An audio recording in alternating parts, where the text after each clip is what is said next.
Afternoon. Good afternoon, everyone. With everyone's permission, it's bang 3 o'clock. So I would like to reconvene the meeting and to proceed. And with the um, participation and presence which is currently convened, we will assume quorum and move forward. Uh, Thank you all for assembling at this special general meeting of the Federation today. In spite of it, this being in the intervening weekend of a long weekend. But I think this is something that the current governing council has been preparing and planning for a long time, and there's a need and occasion for why we have called for a special general meeting today. I'm quickly going to read out the agenda for today, as shared in the notice as well. We'll have the welcome address, followed by the discussion and approval of amendments proposed by the governing council to the bylaws of the federation. There's also discussion and approval of amendments proposed by members, any specific proposals that they have shared. That will be under discussion as well, and we'll conclude. But primarily, this is an agenda at a special general meeting, which has been called for the purpose of going into our constitution, our bylaws. For people who don't know, BAF was registered formally in 2014. So technically, we are approaching 10 years of completion of the federation in the coming year. And the bylaws which was put together was drafted in 2014. So in some sense, that document was put together during the founding time period of the federation. Of course, in those 10 years, a lot has changed. The federation has grown, the community has expanded, etc. So the current governing council felt it prudent to take a look at it and propose changes and amendments, keeping in mind the future expansion, growth, and institutional abilities of the federation itself. So a lot of things that is proposed today by the governing council will be in the realm of looking at institutionalizing an organization and looking at a future prospect and growth in mind. So today's scope is specifically on that. Without further ado, I'll quickly request our President, Sri Nagaraj Rao, to give his welcome address. Good afternoon, everyone. Hope you had a good lunch. If you say yes, you will be sleeping here. That's why I wanted this question to be answered. Anyway, it doesn't matter. We will not allow you to sleep well because it will make it a little interesting. You know, as Vikram put it, we are about 9-10 years old now. It's high time we think of institutionalizing the BAF. That is the intention with which we are assembled here today. You'll have to excuse me for my fancy dress. The reason is I'm just out of flu and I'm wearing this so that I don't communicate to others the problem. That's the reason. In fact, I was doubtful of coming today. Then I told Vikram if it is possible, I'll try to make it. Anyway, I think I could make it. We are discussing, without going to the formalities, we are discussing two important issues today. One is the amendment to the existing bylaws. As Vikram put it, it is high time we do it.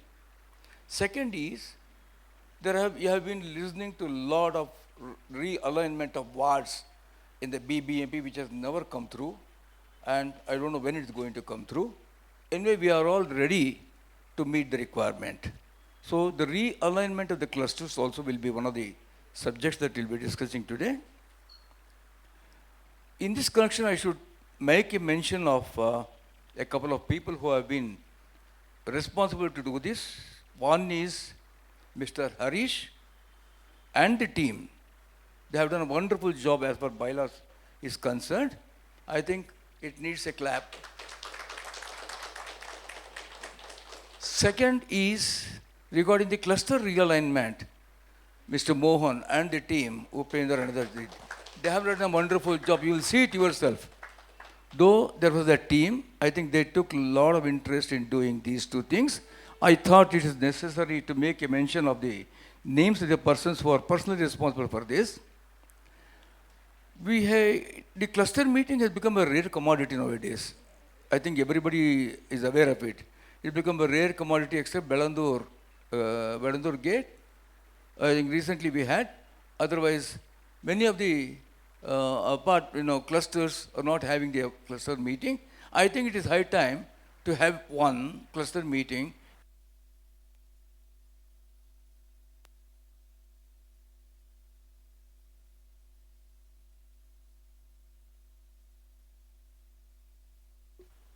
Check. Same problem everywhere. Sorry. So it is high time that we have our cluster meeting in the next 1 month. I think we intend to have all the clusters to have a meeting within the course of next month before the AGM. For two reasons. One is that we revive, number one. Number two, we discuss more about the cluster realignment. Bylaws, of course, will be finalized today. Cluster realignment requires some more time to patch up. Anyway, we thought that we will take this opportunity to discuss how we can bring BIF further up. That suggestion also is most welcome. We consider it as a future vision of BIF. Above all, the commitment and accountability of every one of us, including me, is important in bringing BIF up. That is, at whether the cluster level or at the GCA level or whichever level that you think is important. Membership engagement is, I find it is most important of late because some of the members are not inclined to continue and some of the members are yet to join BIF. These two will have to be considered as important. As I always put it, health is good, should always be taken care of. For your information, I'll give a small example. I had the attack of flu after 8 years, and I never took a pill called antibiotic. This is the 5th day, that's why I'm wearing this, so that I don't communicate to others. I'll be sitting a little away from all of you. At the same time, you should also know that you should develop your own immunity, and yoga will definitely help you in doing it. I did not take any of the pills. It's only that Ayurvedic Kashaya and my yoga has put me back. Today I was a little doubtful whether I can sit and talk, but thank God I've been able to do it. This is just an example. Please keep your health up, straight, and intact. Thank you. We'll go further. Thanks for those wise words. We hope that you stay healthy. And good to see you be present over here. Thank you for that.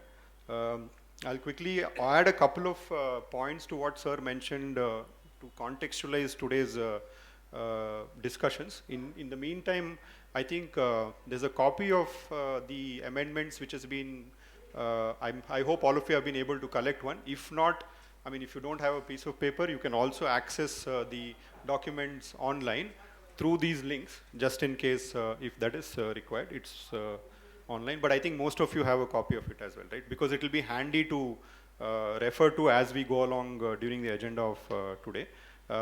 So from a administrative scheduling point of view, it is important for me to also state that the term of the current governing council is coming to an end technically very soon. So we'll have to organize for the annual general meeting also very soon. In fact, we've been delayed a little bit because we wanted to get this done before that. But having said that, the proceedings today and what as a group that we contribute towards in approving these amendments and helping update the bylaws will also be an input to the next AGM, because then the bylaws, the provisions of the bylaws then become applicable going forward from there. And it has implications for us to discuss, which I'll come to it probably a little off agenda if we have some time after this. But for the moment, at least let's use as much time as possible to go through the current agenda and finish that. So thank you all once more for joining in today. Without further ado, again, I join our President Sir in in thanking our colleagues from the governing council, from the legal and statutory team, Harish and Dheeraj, along with the team from the legal and statutory track, which I'm sure they will share and introduce during the presentation today. But thanks once again, they've done a very thorough job of going through, looking at comparative assessment of bylaws of different other organizations which are comparable, where we can draw certain inputs and motivations from. And there have been multiple presentations and discussions within the governing council. There was one presentation to the executive council of putting forward these proposals and seeking a wide range of feedback. So I once again thank Harish, Dheeraj for your leadership and contribution. Without further ado, I'll request them to now take over and take us through the next agenda, which is discussion and approval of amendments proposed by the governing council to the bylaws of the federation. Harish. Hi, good afternoon, everyone. I'm audible? Yeah. So, yeah. So I'm, without much delay, I just go directly into that presentation. Is right now? Correct? Clear? Yeah. So here actually we are, anyway, we all have that copy of the printed bylaw with you, as well as that it is accessible online as well. So what we are doing is actually you are just explaining the context as well as the main matter. Okay, without going into that line by line. So a summary we'll be presenting today.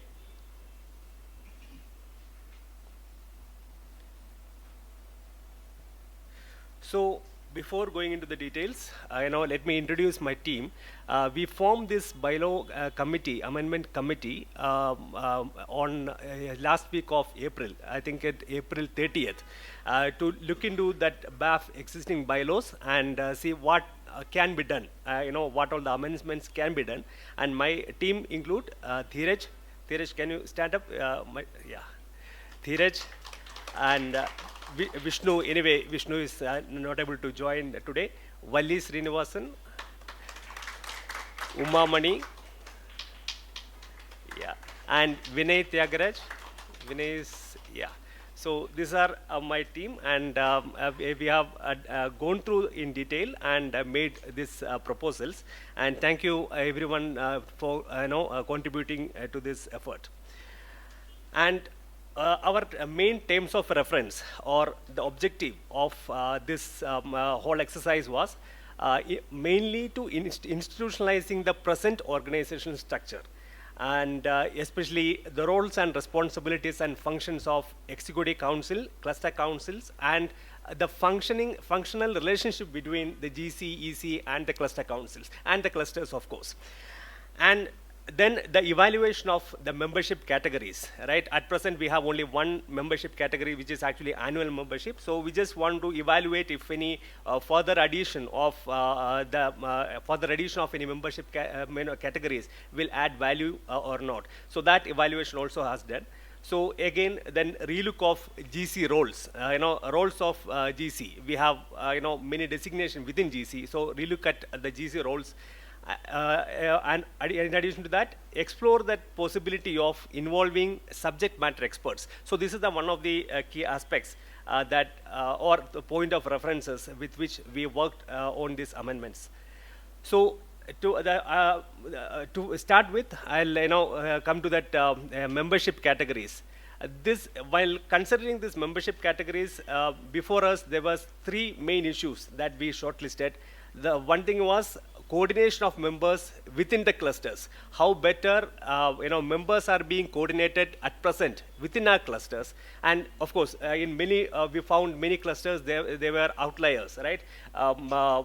Members which is outside the BBMB, many panchayat area are there in that clusters, which is, and most of the cluster members are there in the BBMB area. So it may, when some issues come from that areas which is actually not in the BBMB, so we are finding that many cluster leaders are unable to support those people,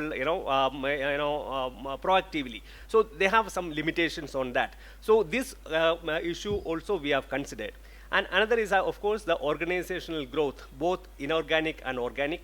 and adding, enhancing expertise and experience in subject matters by involving experts from, actually, if you see, there are plenty of experts and subject matter experts within our apartments itself, but we are unable to utilize their expertise properly at present, right? Because somebody has to nominate them for some, the clusters and executive councils. Then that formality, they have to go through the formalities. So just want to make some mechanism so that how better we can utilize the expertise which is there within our apartments, right, within our members. So these are the main issues that we considered while making this membership category proposals. So at present, as I told earlier, we have only one type of membership, that is annual membership, right?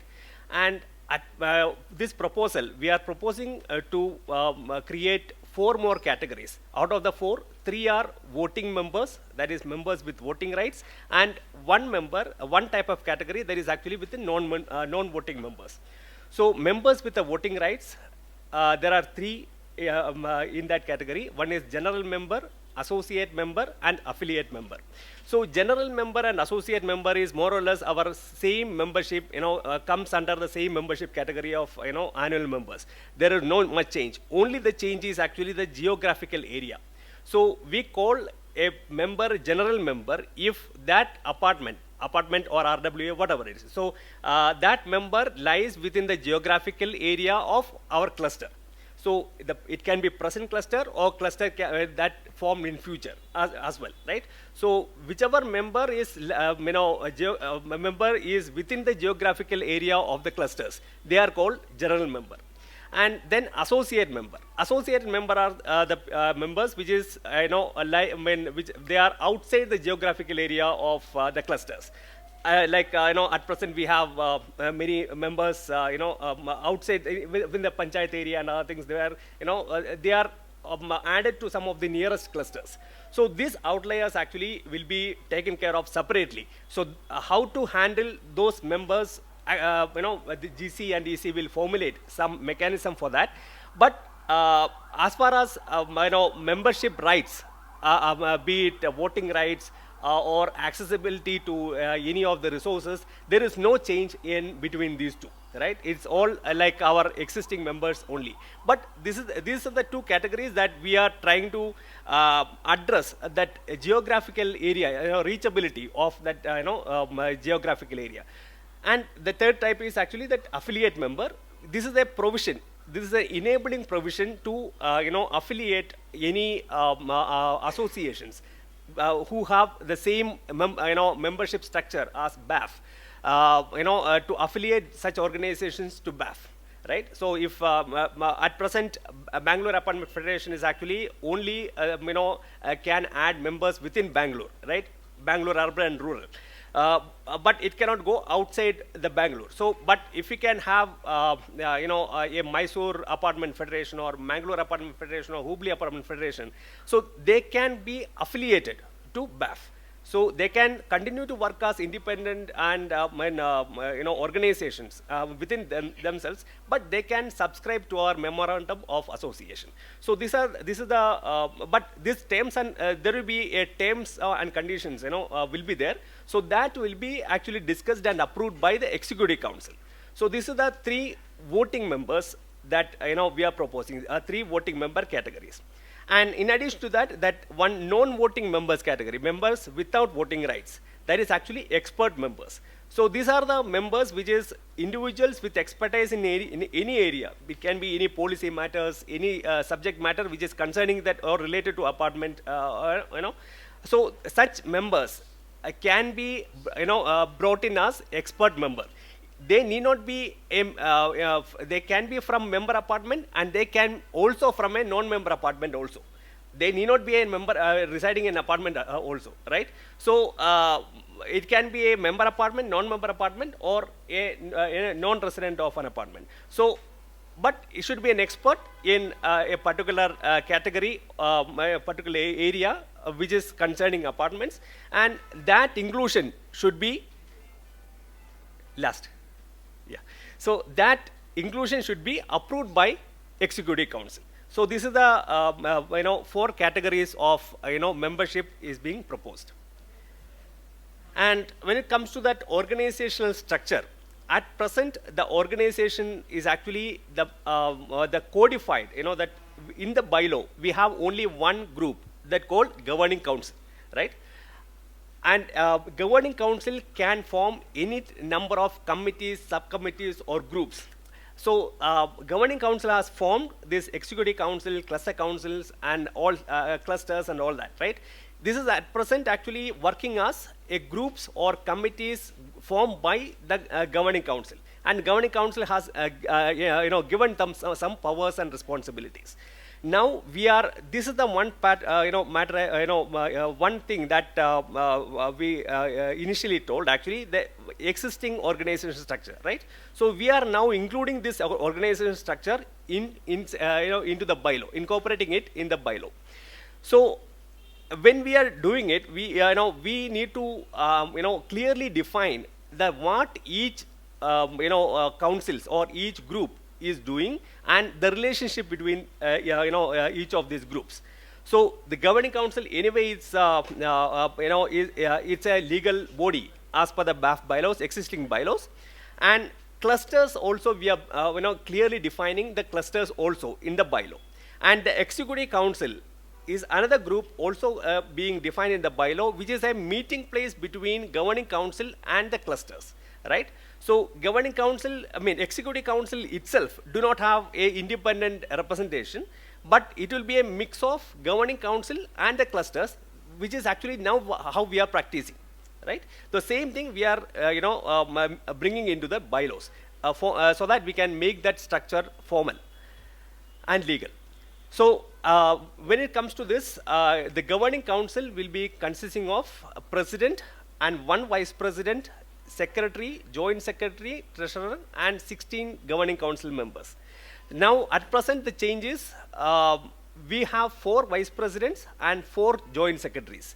So those can be, those are trimmed actually. We are making only 1 vice president and only 1 joint secretary and 1 treasurer and 16 governing council members. So this brings up the total strength of the governing council is actually 21.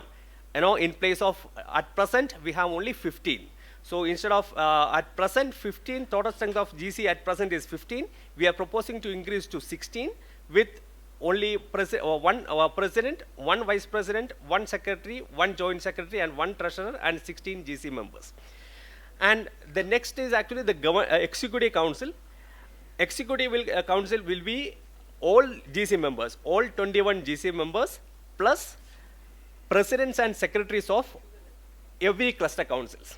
So at present, we had a practice earlier, maybe the last GC term, we had a practice of, constituting executive council with including all the cluster leaders, right? Then this GC, we have made, we have worked out, and our member engagement team also have worked out in a fashion that president and secretaries are members of the executive council, right? So we are just practicing the same thing. And president and secretaries of cluster council will represent those clusters in the executive council, and GC, all the GC members will be part of executive council. And by this, we are making another modification here is, in fact, at present, only GC members are office bearers of the federation. Now, all executive council members are office bearers of federation. Right? So this is the one change, as far as the formality that we are doing, so that we can give the proper powers to executive council. Then the cluster council consisting of, will consist of president, secretary, and a certain number of members. And number of members in each cluster council will vary. It will be proportional to the members, total member strength of that clusters. Right? So it will be proportional to that. And the proportion will be decided by executive council from time to time. So as per that, they will constitute, cluster councils. So this is the, 3 different, bodies, 3 key pillars of the BAF proposed to be. And when it comes to, that relationship between these two, so the what are the powers of governing council? So I'll just read out only that the amendments what we brought in. What are the changes, right? So whatever the existing powers of governing council, powers and responsibilities, that remains, and except one that will come later. Now we are adding a few things. That is actually something, a clarity, something about a change, right? So this is actually the first thing is filling up vacancies from executive council within 60 days.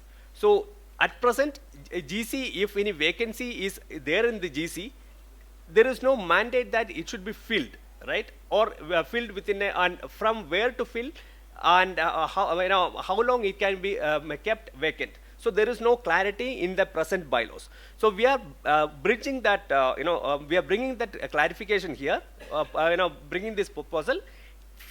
Vacancy in the GC has to be filled from the executive council, and it should be done within 60 days. And another power of governing council will be to expel members of GC, EC or cluster council if convicted by the court or criminal offense, and to authorize cluster councils to appeal and raise funds on behalf of GC. At present, GC is raising the funds and everything actually is a responsibility, complete responsibility of GC. Now, if GC wish, this is an enabling provision. It's not a mandatory one. It's an enabling provision. GC, if want, right, with the advice of treasurer, they can authorize clusters to appeal and raise funds on behalf of GC. But whatever that account transaction, bank account, everything will be the same. Only the process. It is actually like many time when we when we are going to collect annual membership fee and all, treasurer used to request each cluster council's president and secretaries or cluster council members seek their support and give the list of members who's not renewing and ask them to follow up. So instead of having a request position, we are changing like GC formally authorize those cluster councils to collect the funds on behalf of GC. So this is the enabling provision. And another is to engage with other organizations with an MOU. So this is also an enabling one. And to make decisions to meet any exigencies. And one provision that we are removing from the GC is actually the their responsibility to publish newsletters, articles, and all stuff, journals and others. So that is actually we are interesting with executive council at present. So the proposed bylaws are actually putting a vision, saying that in a way GC is actually leading the entire organization with a vision and setting the direction. Executive council will handle somewhat day-to-day activities, and cluster council is the one will implement those day-to-day activities. So these are the three division of powers and division of responsibilities that we are proposing.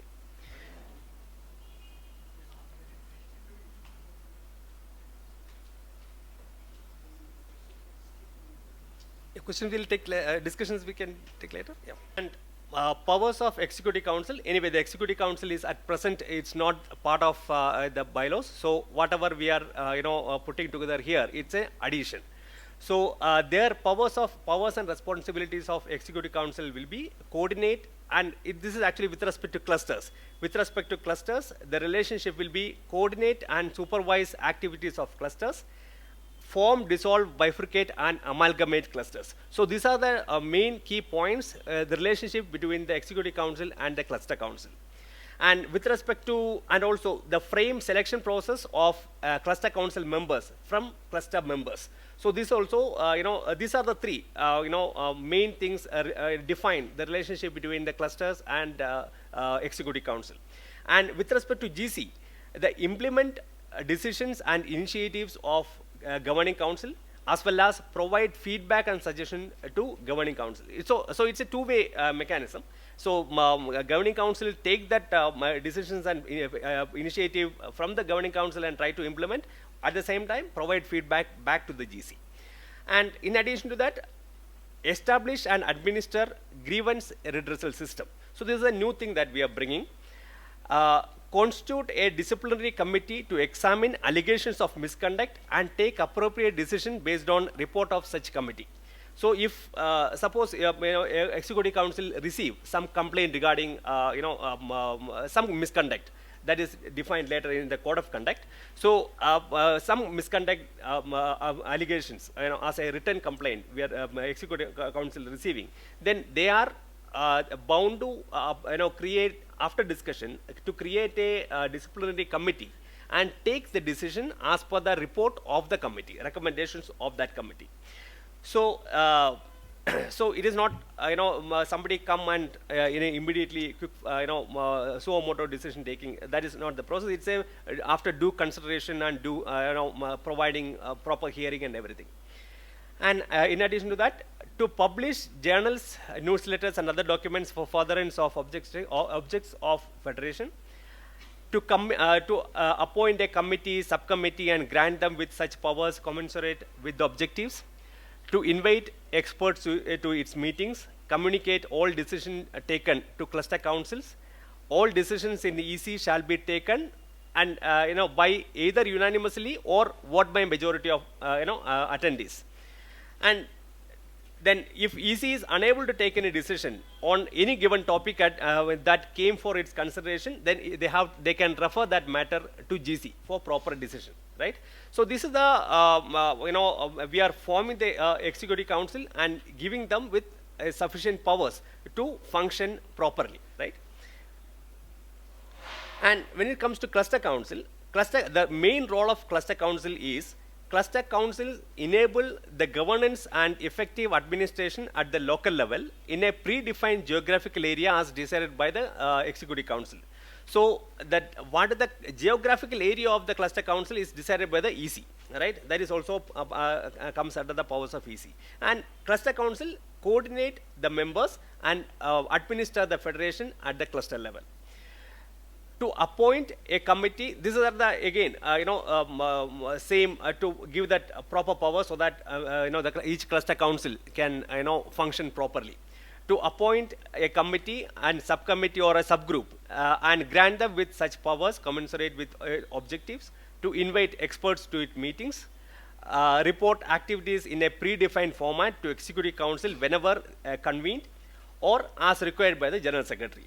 So the frequency of reporting it is actually that frequency of executive council meeting itself. In addition to that, if any such a situation, if general secretary asks any report, they are bound to give that. And filling up cluster council members from members of respective clusters as per process defined by the executive council and provide feedback and suggestion to EC. So this three sections, powers and responsibilities of GC, EC, and cluster councils, it defined its roles and its relationship between each other, right? And next is the meetings. Here actually we have already in our bylaws quorum and notice of meeting and notice of meeting and quorum is already defined. We have moved from the section 9 and 10, I believe, that we moved from that and brought it under the consolidated section under section 22 under the meetings, right? So here we are putting together whatever the possibility of whatever the possible scenarios of a meeting. There will be a quorum, there will be a notice of meeting, there will be should be a MOM, how the voting can be done, attendance register, everything we bringing it, consolidating hybrid meeting, online meeting. There is no provision at present. It just say at a convenient time, right? A time and place. So we are defining clearly here the meetings can be in person, online or hybrid mode as decided by the GC, EC or cluster council for their respective council meetings, right? Or AGM, whatever it is. So, and every voting member has one vote. Voting can be show of hands or secret ballot for the mix of show of hands or online poll for the hybrid meetings. So whoever attend in person and online respectively. And quorum should be 1/3 of the total strength of the members with the voting rights, members with the voting rights present as per the mode of the meeting, right? So, and meetings deferred for 30 minutes if the quorum is not available. and MOM to be published within 7 days. So these are, by this, we are consolidating all meeting related things in one section. And here comes the code of conduct. Members of GC, EC and cluster councils are expected to maintain high standards of ethics and responsibility. And we are defining here what are the clear points that should not violate. The members of GC, EC and cluster council should not violate, right? So to avoid any subjectivity in that matter. So note to have conflict of interest with the interest of the federation, the primary one, and not to have conflicts of interest or dispute with the members they are representing. So, if anyone having cluster leaders, they should not have conflict with their own apartments, right? Apartment they are representing. And not to seek personal profit financially from federation or its activities. Not to commit funds on behalf of federation or enter into any litigation unilaterally or committing federation publicly to any cause without proper, without properly informing GC and taking consent, right? And taking consent is actually most of the time it is not required, but there are certain times where we need the proper deliberation in the GC and then take that decision, right? For such kind of a thing, they have to take the consent from GC, especially for the litigation, right? So for litigation, somebody I should not go and on behalf of BAF, I should not go and put any case on anything, right? So it has to be properly deliberated. The need of that, what we go to achieve, everything has to be deliberated in that GC. Then they take the decision. So this is just a enabling provision. If anything happens as the federation goes bigger and bigger, nobody should behave uncontrollably or unilaterally. So this is just to make that taking care of that. So, not to make any defamatory statements against the colleagues in the federation. Colleagues means members of GC, EC or cluster councils and members. No breach of trust to membership. So, we have seen many times, people are sharing the members' phone numbers in that WhatsApp and all stuff, right? So, these are the things, whatever that we trust, with the trust we join the federation as a trust of membership, right? Cluster leaders should not violate anything that is associated with the trust of that membership, right? And so we are not elaborating that this thing, but that is actually very well understood, right? What is that trust to membership is. Not to bring disrepute to federation in any way through actions. So these are the code of conduct that we are putting in. And the election process, anyway, we are following the election process for the last 9 years, but there is no properly, we are not codified or incorporated that process in the bylaws, right? So here we are making that provisions. One is actually any individual from BAF members with the voting rights duly proposed by the member in the form as prescribed by the election officer. So who can stand? So who can stand? Any individual from BAF members with the voting rights duly proposed by the member. So it is not so far what we are practicing actually, somebody has to represent, nominating, right? Nominating as a representative. Here we are, that binding, we are removing it, and member only proposing that member to, in a form prescribed by the election officer to become a cluster leader, right? So apartment representative, of course, member representative, of course, that will be formally, nominated by the member. In for a cluster leader, need not be a nominated member as well, right? They can be a proposed, any individual member, individual residing in the BAF member can seek the proposal of, in that prescribed form and stand for the election as a candidate. And candidate shall not have convicted of any criminal offence or insanity proven or acted in contravention of BAF bylaws. Candidate seeking election to declare, this is another main clause that we are adding. Candidate should declare their professional office, whatever they hold, and other involvement and affiliation, if they have any involvement in affiliation with maybe a professional or social engagement and affiliation or political, it can be. So whatever it is, they have to declare while submitting their application, proposal or nomination for the election as a candidate itself. And whenever that changes, they have to report to the GC in a proper form. This is mainly to avoid any conflict of interest. So any vacancy, and these are the three things actually which will guide our election process. And as far as vacancy is concerned, if any vacancy is creates in the GC, it has to be filled from EC, and any vacancy that comes in executive council, it has to be filled from cluster councils only, and cluster council vacancies will be filled from the members. So here actually when an election happen and then AGM, so every 2 years all GC, EC and cluster council, everything expires, everything goes off, right, and a fresh election is coming up. At that time the members, there is no EC and cluster council to fill up the any of the vacancies. So any members can stand for any positions available in that elections.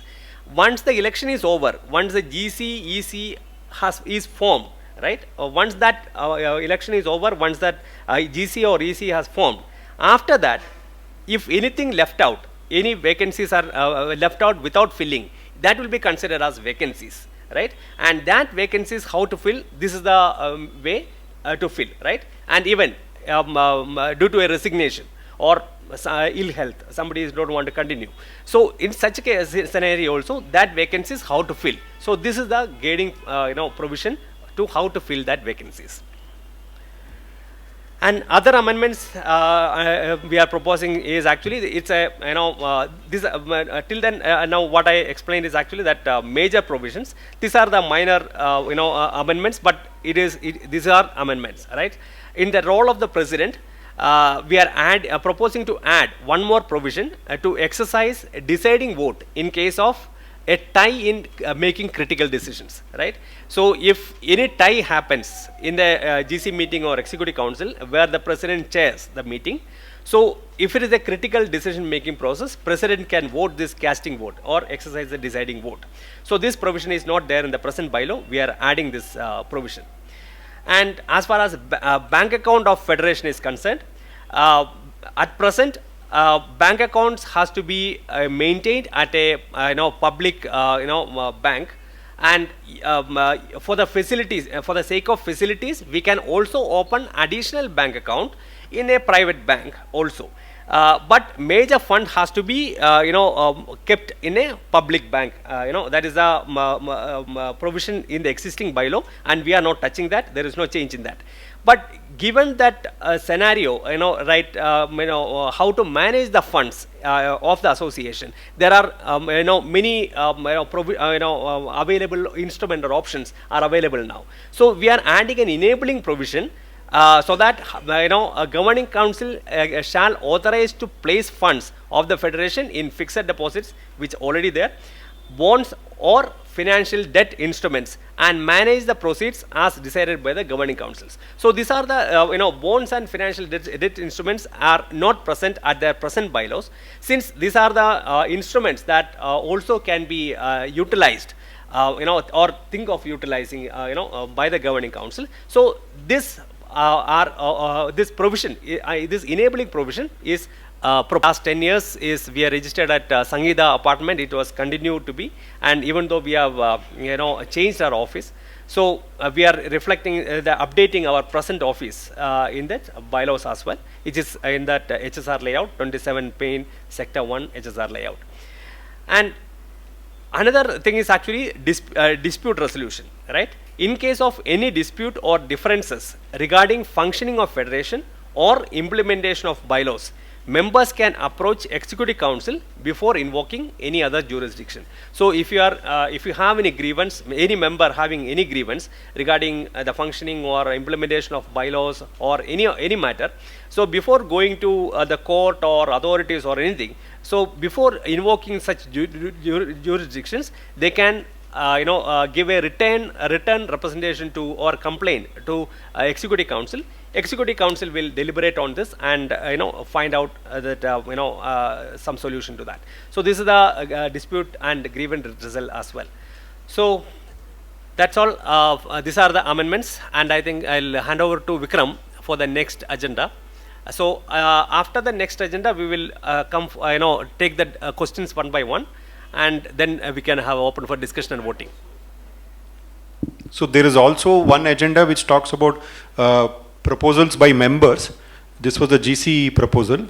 There is just one proposal which has come, so we can cover that also if we can just go there. So it will be useful to then. Yeah. So this is the proposal by proposal as is. We need to have an assistant treasurer or joint treasurer. Today, our total income may not be warranting the above post, but going forward, not only our overall income will increase, but also the need will come to relook our annual subscription to apartments over and above 500 flats, also 1000 flats and above. A backup treasurer for any emergency, and more so when GC numbers are raised. So this is the one proposal that Professor Lakshman has proposed. And second one is proxy vote. Short term, it may serve our needs, but on the long term, it may lead to issues if the authorization is questioned. So I just, Vikram, you will answer the first one. No, I think it was defined now. I think in the whole process of discussion of bylaws, we'll go back to open air.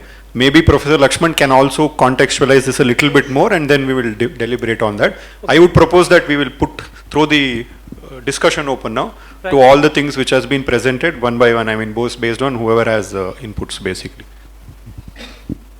Consider, rather than the usual standard set of appointments like secretary, president, treasurer, I think we need to have someone who takes over as a digital officer, handling issues of privacy, networking, how do you store, because a lot of this data is going to get stored on cloud, etc. And most of the world seems to have agreed, and the corporate world does show the way because they have started appointing, but this has not come across to societies so far. But in case we have to increase and grow as we are thinking to 10,000 and 20,000, I can see eyes opening with those kind of numbers. So please consider appointment of someone to the GC as responsible for technology. He should also be the person who is involved in renewal of your websites and things like that, licenses for software. All these are important issues which would come up in the days as we go ahead. The other issue which is there is that where we are talking of expert members, if we were to take a parallel from CII, Confederation of Indian Industry, as well as global bodies, what happens is expert membership is not restricted to individuals. You do have corporates, you do have LLPs, limited liability partnerships and partnerships, which have been formed for professional needs. It could be a legal firm, it could be a structural engineering firm. But if you need advice from them, I think it would be a good idea to bring them along and to participate, and they would designate their necessary partner or whoever it is to attend to this. And some of them might like to also become members and even sponsor some of your events, because for them, they would like to show their presence in these societies for maybe the right kind of action. The last and the third point is, under investments when you're talking, would you please add GSEC also, government securities. It is an opening thing which is happening. It's one of the most secure instruments, but not perfectly designed or defined there. Maybe you could consider these 3 points. Thank you. Yeah. So the first one, I think Ajay or Rubendra will take the question of digital assets. Can I take that question, Ramesh, if you can? Yeah, I think a lot of the scope of what today has been proposed in the amendments to the bylaws, like Harish mentioned, is also something which the current and previous GCs have practiced. Like for example, the Executive Council today, which has been mentioned over here, actually does not exist, right?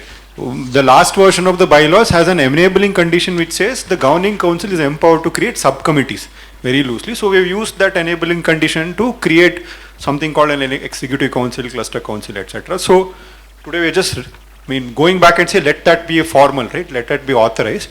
Similarly, within the governing council, as you would know, there are different tracks and roles which has been structured informally. There doesn't exist in the bylaws today.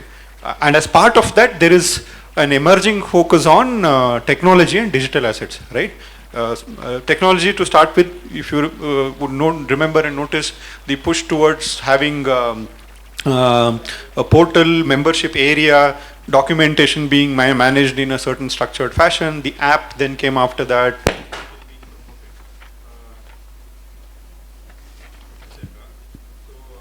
That is the upcoming governing council and the executive council.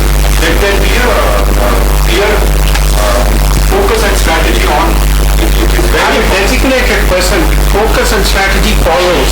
Please have a designated person who takes the role on, because he will bring the expertise. Whenever you are formulating a program, you need a guy to say, this is possible, this is not possible, this will happen. And that would have good implications as we go forward if you're looking at expansion. correct. Absolutely, point taken. Just to add to Ramesh's point, yesterday the data protection laws have been passed in the parliament. So you may have to, since we get such a large amount of public data, you may have to incorporate some of those points also. Some of those obligations and liabilities will anyways. Yes, and I just answer his the two questions as well. So as far as the expert member is concerned, we agree that we have noticed that. So here actually what we are doing is, in fact, at this initial level, when we are codifying the initial level, so far we have so many individuals within the apartment itself is untapped expertise, right? So we just want to do that. And as far as other organizations like called LLP or any other organization, maybe the Citizen Matters or ATRI or so many organizations we are already working, right? So there is a provision we are already made for the MOU. So at present we are doing, we are entering into an MOU and having, the ATRI was now at present that they changed the name, so that they are doing the research within our member apartments, right? So that is going on. So, so many even that our mediation, so that we are getting into the MOU, we are just implementing that part. So it works as like information sharing and knowledge sharing, and also the contributing to the whole federation as well. So with the MOU, not as a member, as far as organizations are concerned. At present, we are. It may be useful. We may do that in that next bylaw iteration. Can I say one thing? When you are looking forward, look for 20 years. Don't take baby steps. Now, what happens is, as you go ahead, you will hit that corporate member who will bring in 10 lakhs and say, here is 10 lakhs, you do your activity, he'll sponsor. What we need is an enabling provision for that, rather than restricting ourselves and saying, let's go step by step through the MOU. MOU is activity. It is not. This is getting a big turkey which comes in with a Christmas party along with it. Yeah. So taking your point. So here actually we are not looking at level. Anyway, not in the financial level also. We are actually looking at how to at present. So that is and from what we are now and how to improve upon. So that is the one. It was a reference, and we discussed this point in GC in almost 3 meetings. We continuously discussed. There is an institutional membership also, but the thing is, we found that whatever that we are doing it with our existing partners through MOU itself, right? So what we achieve to giving them a membership category. So that's the reason we have kept it away aside now. So that is already there. So we are, just see if any future, if that membership, if any of our partners are keen to take our membership, of course we can consider that. Enable it, no, that's all is our request. Please enable it, and later you can consider it as at your consideration only. Right. We are not saying anything more, but if you leave the door open, someone might walk in which might be very helpful, rather than then holding another meeting just to discuss that. Doesn't make much sense. It is not. Membership means, you see, this is where you are not looking at CII kind of organization, and this kind of membership which comes in with money gets to be useful in looking ahead. You know, one, Only. you're looking at only the, see, one Both member expertise will do. and membership, money both coming together, and there are people who would look for that. So this That's can be right. enabled through MOU. I mean, just You explain us the can't difference membership through a which is member. there and you convert. Why does a Bangalore club or anyone do it? Look at practical examples when you look at it. Please look at CII. Please look at international organizations which are there. For example, you have international body of actuaries. Why do they ask the insurance companies to become corporate members? All these places they do it, it is specifically to not only dig in but also to increase institutional help. When you want to pass a law, etc., institutional members come very useful. That's what, we have In our kind deliberated of all this. I just wanted to clarify one thing. In our kind of organization, right, if we are basically, that's okay, if we are basically involving all the corporate members, right, they will give all their donation or money, right? So they will also have their own terms and conditions. Are we really up for it? BAF, I think we should talk on that. Getting anybody, any corporate members and making the law, enabling the things is always a good idea because we are looking forward for many years down the line. But in our organization, are we really up for it? I think it is not in a right direction as far as me is concerned.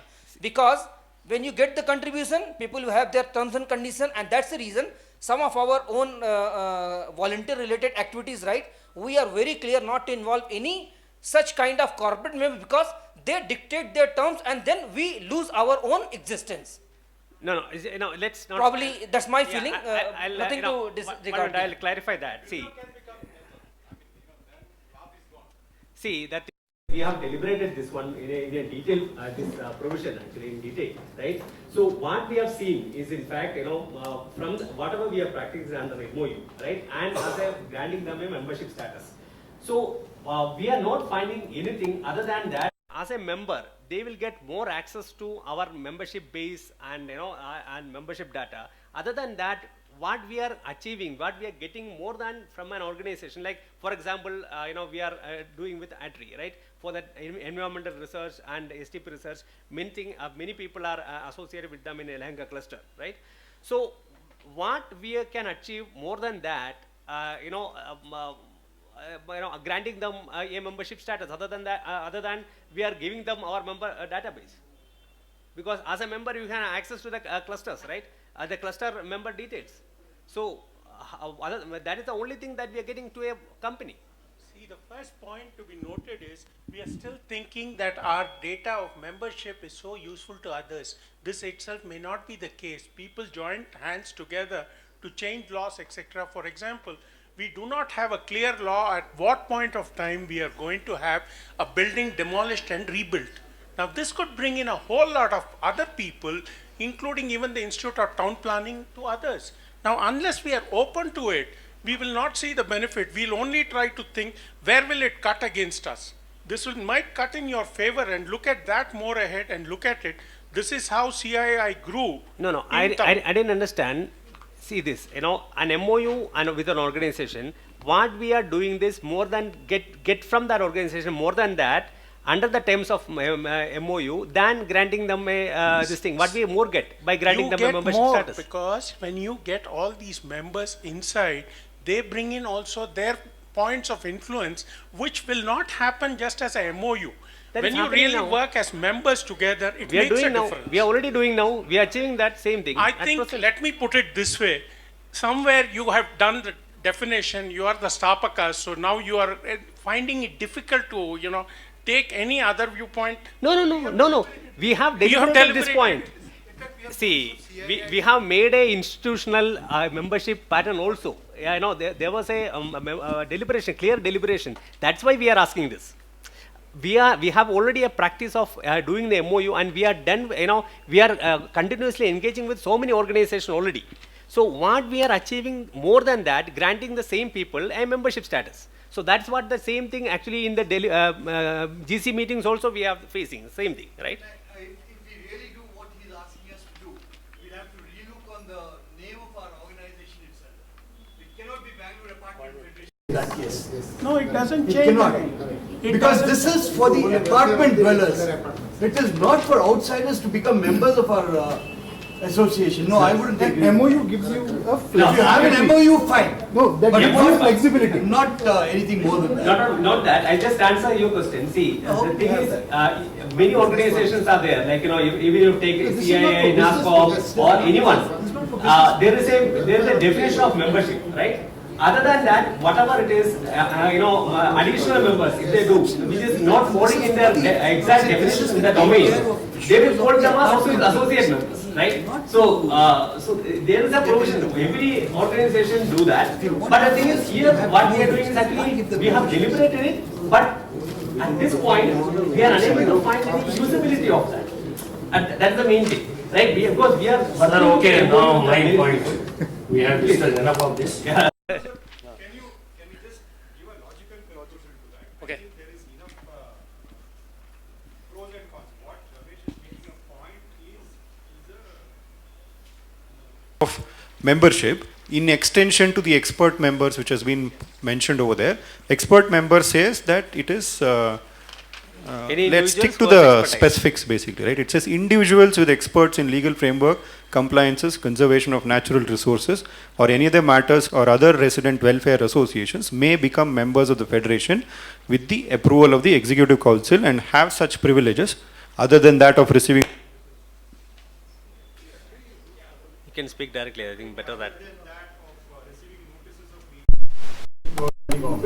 As may from time to time conferred on them by the executive council.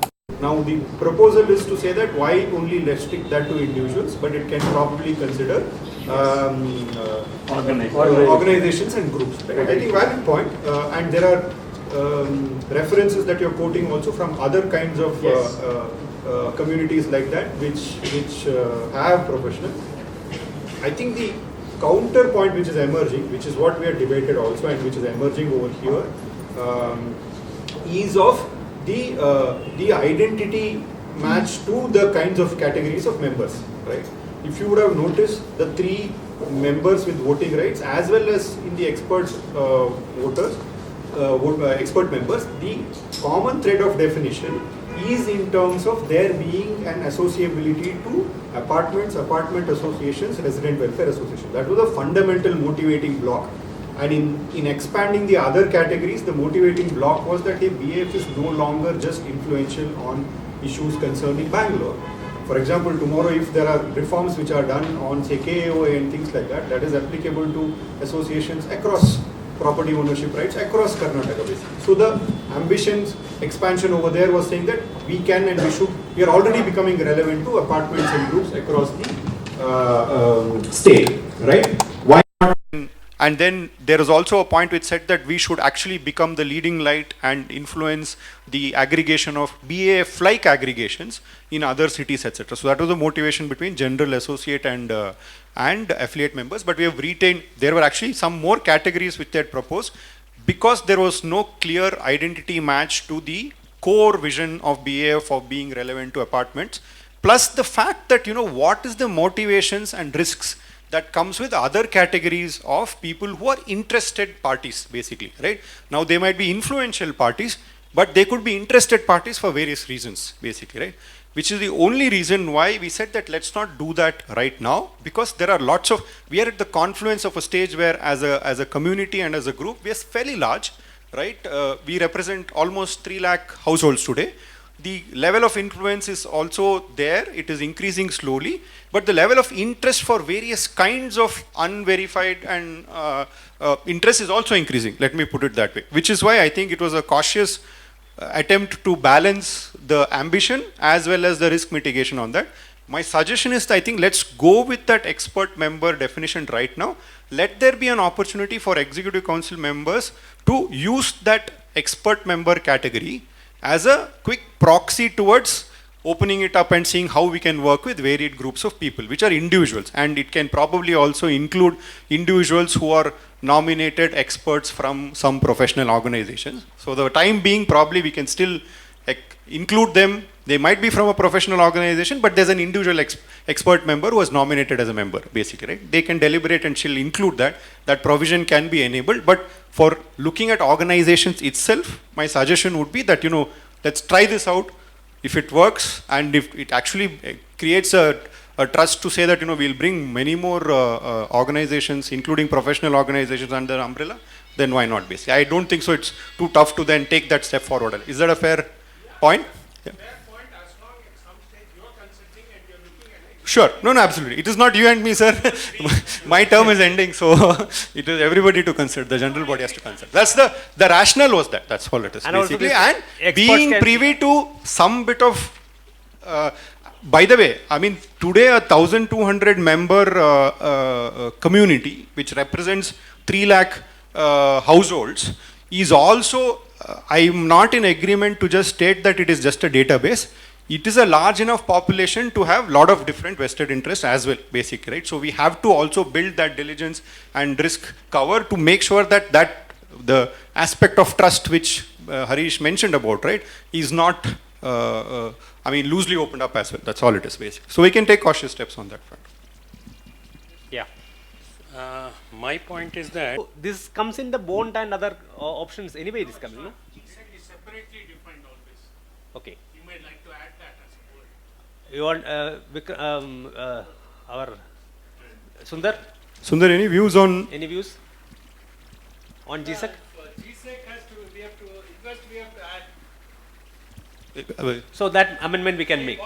I would recommend is that we use I will make the definition which is there in the Indian Trust Act, the latest, which is generally followed by all the AOPs. We can use that. That has the government securities also. Okay. GSEC being government securities, so pardon my. Not G-string. So that's okay. So is that a fair assumption So is that a fair assumption to anchor the definition to? Normally what people do is they just refer to that section 20 of the Indian Trust Act and say investment as per that. What they say. I'll just send that. Fair enough, Harish, to you put the text. No, GSEC is actually, it's a equity or it's a bond. It's a government of India security. It's a debt. We are prevented from putting money into equity. That is very clear. Is it or financial debt instruments? It is financial debt. It's covered here. I know, but normally a government will want an enabling resolution or a rule before you invest. That can be a resolution. But anyway, this or financial It is debt a financial debt instrument. It is a No, clear. it's better to just put it specifically because of one more reason. RBI is now opening up to public participation in a wider platform, and they have even mandated and allowed individuals to open GSEC investment accounts. And it's the highly secure, probably the most secure investment. So is it coming under these categories or we need to add Separate, added. a part of debt instrument. It is part of the instrument, whatever you have put it government approved. That's more than So at present, that this thing is actually federation fixed deposit bonds or financial debt instruments. So it's a financial debt instrument. It's already covered. I know, but normally in popular understanding, right at the corporate levels also, financial debt instruments refers to corporate instruments, and nobody will imagine government of India securities. Exactly. Umbrella. So theoretically you are right. Right. As per the law, if you put it as a law, Strict legal. what we saying Trust Act, Indian Trust Act. If you put that, then you're covered comprehensively and for future also. anyway, that is not, now it is, we have to pass. Right? No, it's okay. It's not the thing. No, we can still. I think it's the right thing to pass. My recommendation It's is the right just thing to pass. add the word government securities. Government, if you want, you can say government of India securities. So financial debt instruments including GSEC. Hey, GSEC is a colloquial one, yeah. Please put government of India securities. Government of India. So it will be reading like that. I'll read that sentence so that we can put for that this thing. Bonds or financial instruments and debt instruments, including Government of India securities, and manage the proceeds as decided by Governing Council. Is that fine? Yeah, we'll just note the clause number as well. I will do. Bank account of the Federation. Bank followed- account of the Federation. In that only, no? The point number 5. Yes. We have not defined if we are including after 2 years of non-membership renewal, what is the fine that it will come with? If there is a 2,400 rupees membership renewal fee, and if we defaults for 2 years, third year we will be taking only 2,400, or with some fine should be there. It As should far not as- be a free platform wherever whoever wants to walk in, and whoever wants to walk out and walk out. That should not be there. So as far as well taken, as far as KSR is concerned, section 2B, where that it defines the member, who is the member, it defines. It clearly says any member who is in arrears of arrears of subscription for 3 months should not be considered as members. So any member whose invoice actually after the invoice date, invoice clearing date, right? After 3 months, if it is invoice due date, suppose that 3 months, if they after 3 months only they can hold it. After that, they should not be considered as members actually. That is KSRA, right? So such members should not be allowed for a voting in any of our meetings. So that is there. That is under the provision of KSRA. Now we have made in our bylaws, considering allowing voting, not voting, that one thing KSRA provision. We are making like 2 years. If it is continuously 2 years, if they are not renewing, then we are removing from the membership database. Membership rights, right? So till then we are giving a leeway, or for them to renew it. Though their voting rights will be under question under KSRA, but we are keeping them for 2 years. And after 2 years, what to do with how to do the fine and how that penalties, that is actually more of implementation of the bylaw. Not the we need to know how to include everything in the bylaw itself. That can be as a resolution in that GC, right? Governing council can decide that, and for that governing council bylaw empowering the governing council for to take such decisions, financial decisions, right? And for the time being, now we are working under a resolution passed by the GC in 2020 June. Yeah. So in that, that resolution was, this whoever, if 2 or more years, if they are having that arrears, if they want to join back, if the 2 years, if they are arrears, they will be removed. If they want to join back, then 2 years, the membership fee they have to remit and then join back. So there is in the resolution we have made a provision for removal of membership and also rejoining provision also. So that is available. That is the implementation of the bylaws. Is it clear? I simply want to ask, apartment A has not remitted for membership for 2 years, 24 months. 23rd month, GC decides that means they make a request that we are ready to remit all the backlogs. So they decide, okay, you 4,800 rupees, if it is 2,400 rupees per month, you deposit 4,800, you are back in the membership.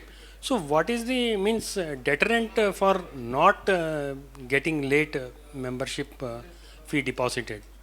GC should impose something, or they should say that after 24 months you cease to be a member, you rejoin as a fresh member, registration fee will be applicable, that itself will be a fine. So we should not make it completely free. Yeah, that these are the implementation provisions. Okay, fine. Not in that bylaw. Okay, fine. Now, how will you get the vacancies filled? Because we are struggling already. Already the existing posts are not at all there. I am the lone wolf in the RR Nagar for past 2 years, and at the top of my voice I am advertising to come people to join me, and they are not at all joining. And we are 17,000 flats in RR Nagar. So do you really expect that vacancies will be filled up? So that is one thing. No, exactly. No. My suggestion is I have completely gone out of ideas how to attract them. So that was means how will you find it out? Okay. Yeah, now you say that you leave it, I will leave it. No. Not leaving it. Actually, the executive council, even now this amendment proposal has made clearly given the powers to executive council to formulate how to fill vacancies whichever comes in cluster councils, right? So if any cluster council having any vacancies, and we have only defined the time to fill, that's 60 days only in the case of GC. but we expect it to be get practiced in all levels of federation, right? Any vacancies come, it need to be filled in 60 days, but we don't want to be the new new committees, right? Executive council and cluster council actually newly coming as a statutory bodies, right? So here we don't want to put any limiting factor on that. If they are such challenges, if they face, we don't want to put a violation of bylaws that end up as a violation of bylaws, but give them some leeway and help executive council will formulate and help the cluster councils to fill up the vacancies from the members of the respective clusters. So this is the vision that we are proposing here now. We need to hang some carrot. Sir, can I add a point to that, right? And it is, my response to that is connected to both the questions that you have asked, right? It's an important question you asked about membership, non-renewal deterrent, as well as leadership, whatever number of people that would. There's a very commonly connected thread to that, by the way, right? In both those cases, there's a very strong sense of a problem that we all have to solve. There are no easy answers. We don't have an answer, right? Now, what these proposals are happening over here as far as bylaw amendments is our responsibility to look at the organization aspirationally, right? The organization has completed 10 years and we are saying that, there is a role for this organization to play for 10, 20, many more years, right? There's a clear bit of credibility that the organization is established. There's a need for this organization. There's an expectation of this organization to do a lot of things, right? External expectation. Now, what are the practical challenges?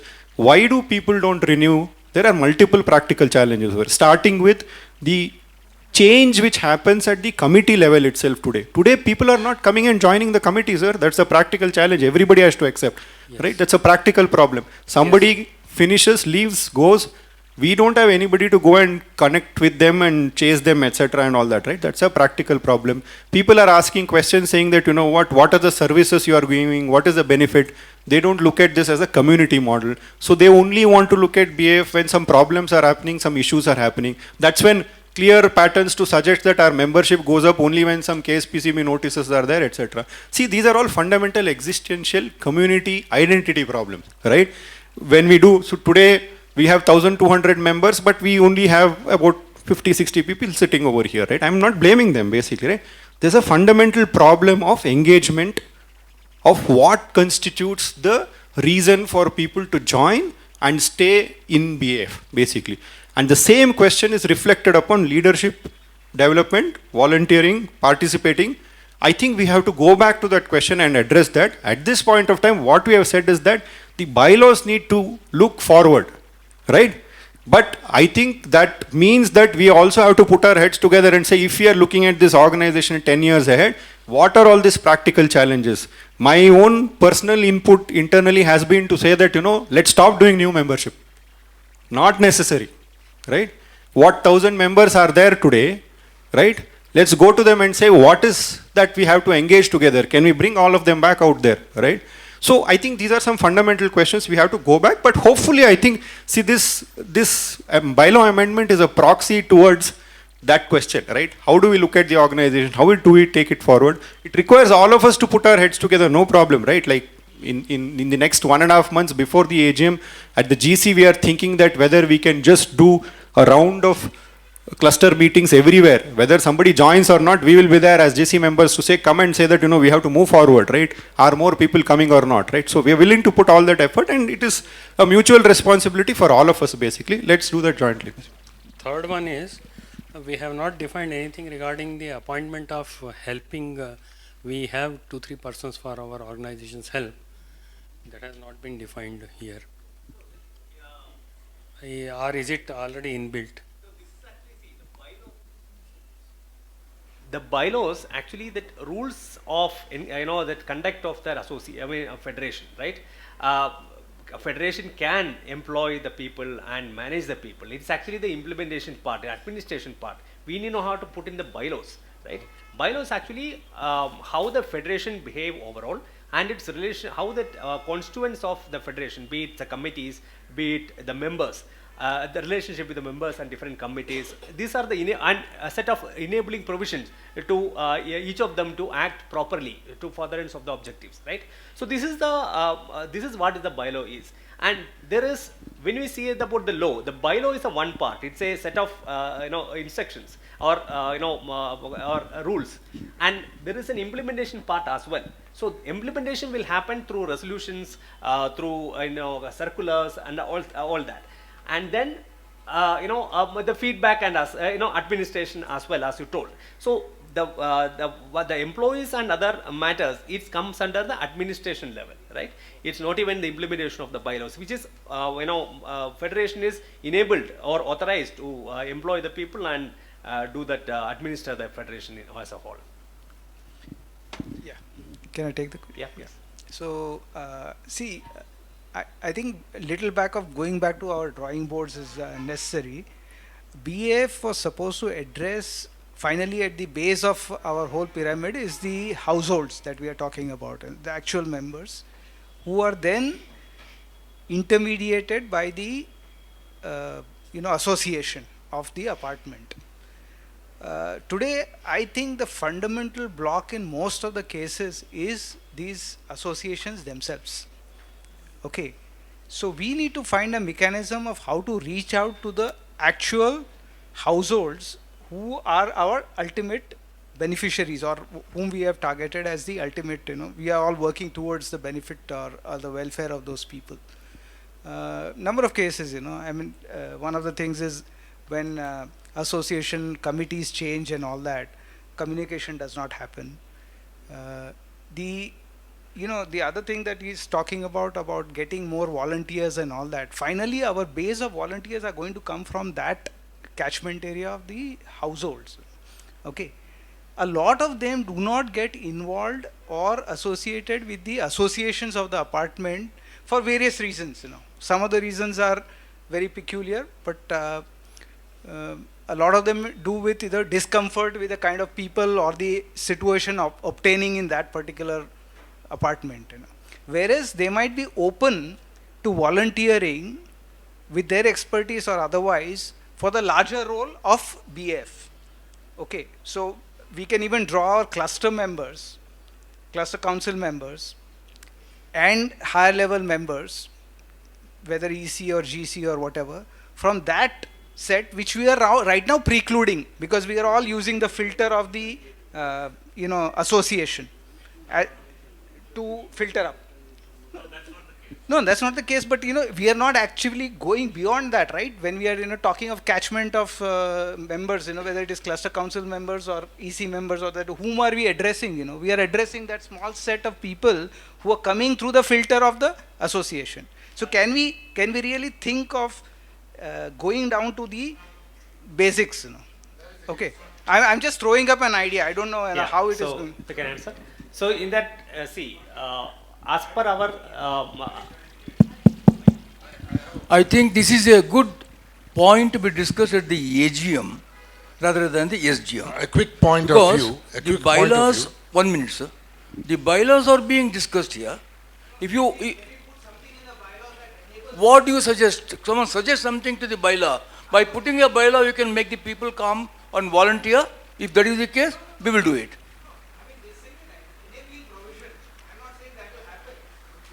That is, Can I add something to that, Anand? So today either the bylaw or the organization does not apply any filter, right? It is a practical challenge basically, right? Today we are forced to have the membership engagement at the level of nominated representatives who are committee members, basically, right? That's a necessity, practical necessity. How do we build more engagement at the levels of residents is something, by the way, we have also been debating internally to say, I agree with you that in many of the cases, the potential non-participation, lack of interest, or whatever other constraints are there at that committee member level who are our nominated representatives will cost the engagement with the actual residents. Like you said, there might be 10 people out there who are interested and experts in topic A, topic B, which is of great interest to us, which is actually one of the reasons which also motivated the creation of something called that expert members. So technically, bylaw is enabling that today for you, right? So we can have actually as many number of individuals who are volunteers We have created a special category of membership for them to encourage them and come and join, right? Without any other restriction, basically. That has been enabled. But I think what you're talking about requires a very different strategy to connect with residents, basically. One of the things we said, and it's been a very recent thinking, investment, etc., what you would call it, is to use technology, social media, etc., to make ourselves, in fact, I'll come to that if there's some time today. I've also summarized some opportunities and challenges. One of the challenges which connects to why today we don't have that much continued engagement is this middle layer which becomes restrictive. If we can have a larger engagement reaching the residents, right, then there will always be some sense of continuity, because you will find those 10-15 people everywhere who are involved in some way or the other, and they become our influencers, ambassadors. But we'll have to figure out smart ways to reach them and connect to them. One of the ways could be to create a more wider outreach through general social media and technology like that, where it can touch any resident, basically, right? Like we today have made a limitation of maybe the app being downloaded only by the committee members. I think tomorrow it's very possible to say that let's put out communication and engagement through that tool to general. Anybody can download and become a resident member over there. That's possible. But I think it's not a bylaw question. It's more of a fundamental strategy question to say that, how do you build that engagement with residents? But you're right. I think that is where the ultimate vision and goal should be. How there are 3 lakh households today. We always say that there are at least 1 million people staying over there. Even if we can get a percentage of that 1 million residents to know, identify and engage, then that's going to the next level, basically. Sorry. My point of view. It's an aspiration as well. It is, of course, an aspiration, actually, even though that our members, actually, basic members as associations. So, reaching out to their members and larger residents is, of course, always is an aspiration, of course. No, my point of view is the converse of what this gentleman was talking. Even in the small society association, the residents are lethargic to participate. Now, given a larger platform, I'm not sure whether it will attract. So, the assumption that the association is a filter is a very wrong assumption. We are only happy for them to participate in our own society, which they don't do. Number 2, if you notice in many apartments, the large percentage of them are moving population tenants. And therefore, you will get very less responses, and I do not know what kind of, what do you say, their attachment or involvement will be available, because they come here, stay for 3 years, and they go to the next city. So if you notice that many societies, many apartments do have a large percentage of tenants. These are the 2 points, the converse to the gentleman. What is it? Yeah, see, it is not a filter, in fact. See, that it is actually, being the association, being our member. So, if anyone, the resident, want to involve in the BAF activities, it need to have a representation, or a concurrence of that association. Then only can come to a BAF, involved in the BAF activities. We considered this issue, and this expert, member is a result of that, right? So, expert member they can reside in member apartment or non-member apartment, or any individual who has expertise, right? So, they need not have any permission, or they need not be representing anyone. So, this is the one way that we are trying to utilize the expertise, residing within our apartments. This is the one way to engage the larger residents living in our apartments.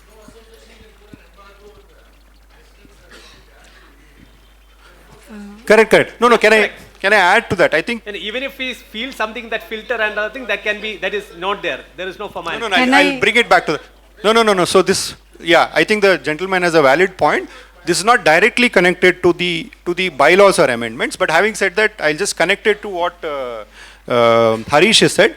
See, from the point of the federation, there is no filter, there is no restriction. In fact, there is an expectation and ambition to say that, the federation will become even more relevant, right, if we build engagement with the end resident, right? So let me put that as a stated ambition that, if the end resident, right, and I'm not even differentiating between owner, tenant, etc., a resident of an apartment, if we are able to touch them, impact them, then the impact of the federation is really the topmost, right? That's the ambition and aspiration. But having said that, one second, ma'am, I'll complete basically. There's so many other limitations. Today only committee can, association can become member. There is a structure to that association over there today. What that association is registered under KSRA, KOA is a separate matter of debate and discussion, which we are trying to, hopefully we can solve, etc. So there are so many other practical constraints. He mentioned saying that today we have to face the reality that in our day-to-day life, in our associations, people are not even coming to take up roles of the committee over there, basically, right? So that funnel itself is dry there. The mouth of the funnel is pretty dry, right? But we have to think out of the box. We have to see what we can do. There are committees, not the only engagement lever. Like if you notice, last time we started the concept of doing that cricket league, where we thought that maybe cultural and sporting activities is a low-hanging fruit for general resident engagement, which possibly can be taken up to a much higher level, basically, right? To say that, can we use the framework of BAF to engage with general residents through sport, culture, etc. In fact, a couple of other very interesting ideas have come, right? One of the ideas, one of our GC members, Jamir, is not present here today. One of his favorite ideas is to say, can we create a BAF premium MC membership group or whatever, something like that, or a card or something like that. Incentive, right? Saying that can we create an incentive for people to join if we have the power to do that. IIM Bangalore has come to us and says we want to collaborate with you. We are willing to create a specific certification leadership program, right? Because they believe that communities and residential welfare associations are very strong possibilities of leadership and management development, for example, right? There's one more new idea which has come. I have been approached recently by a new collective of some 90 corporate companies which are in the outskirts of Bangalore, Whitefield, Outer Ring Road area. They have a sustainability collective with big brands, etc.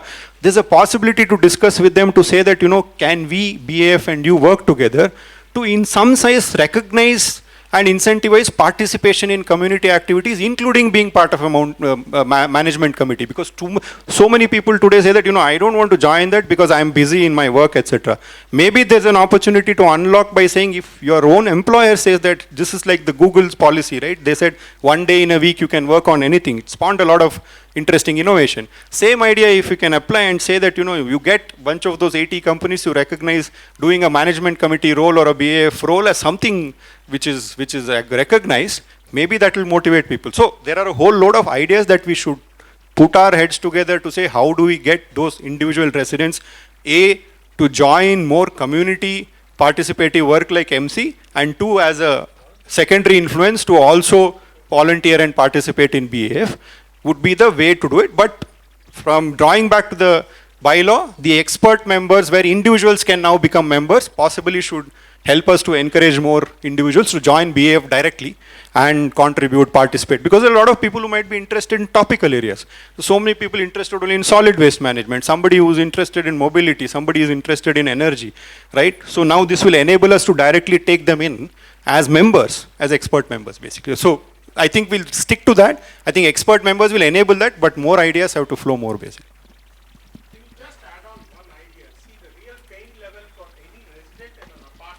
Sir, can I request, in the interest of the others, request also, can we restrict to the bylaw things basically? I agree, just 2 lines, please hear.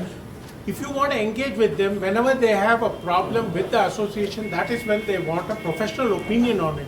If BAF can give that kind of a professional opinion on that subject, obviously there will be more engagement with residents. Sir, today, anyway, Harish will laugh on that matter because in a day, in a 7-day week, probably he's doing that at least for 5 days on legal matters. So it is happening. It is happening. We have a policy that we won't get into that disputes within the apartments, of course. But we always ask them, give them the way that now we have MOU with the camp mediation as well. So we refer to the mediation as well. So there are ways we won't turn them away simply. We will give them some solutions, some direction. That's why how we work.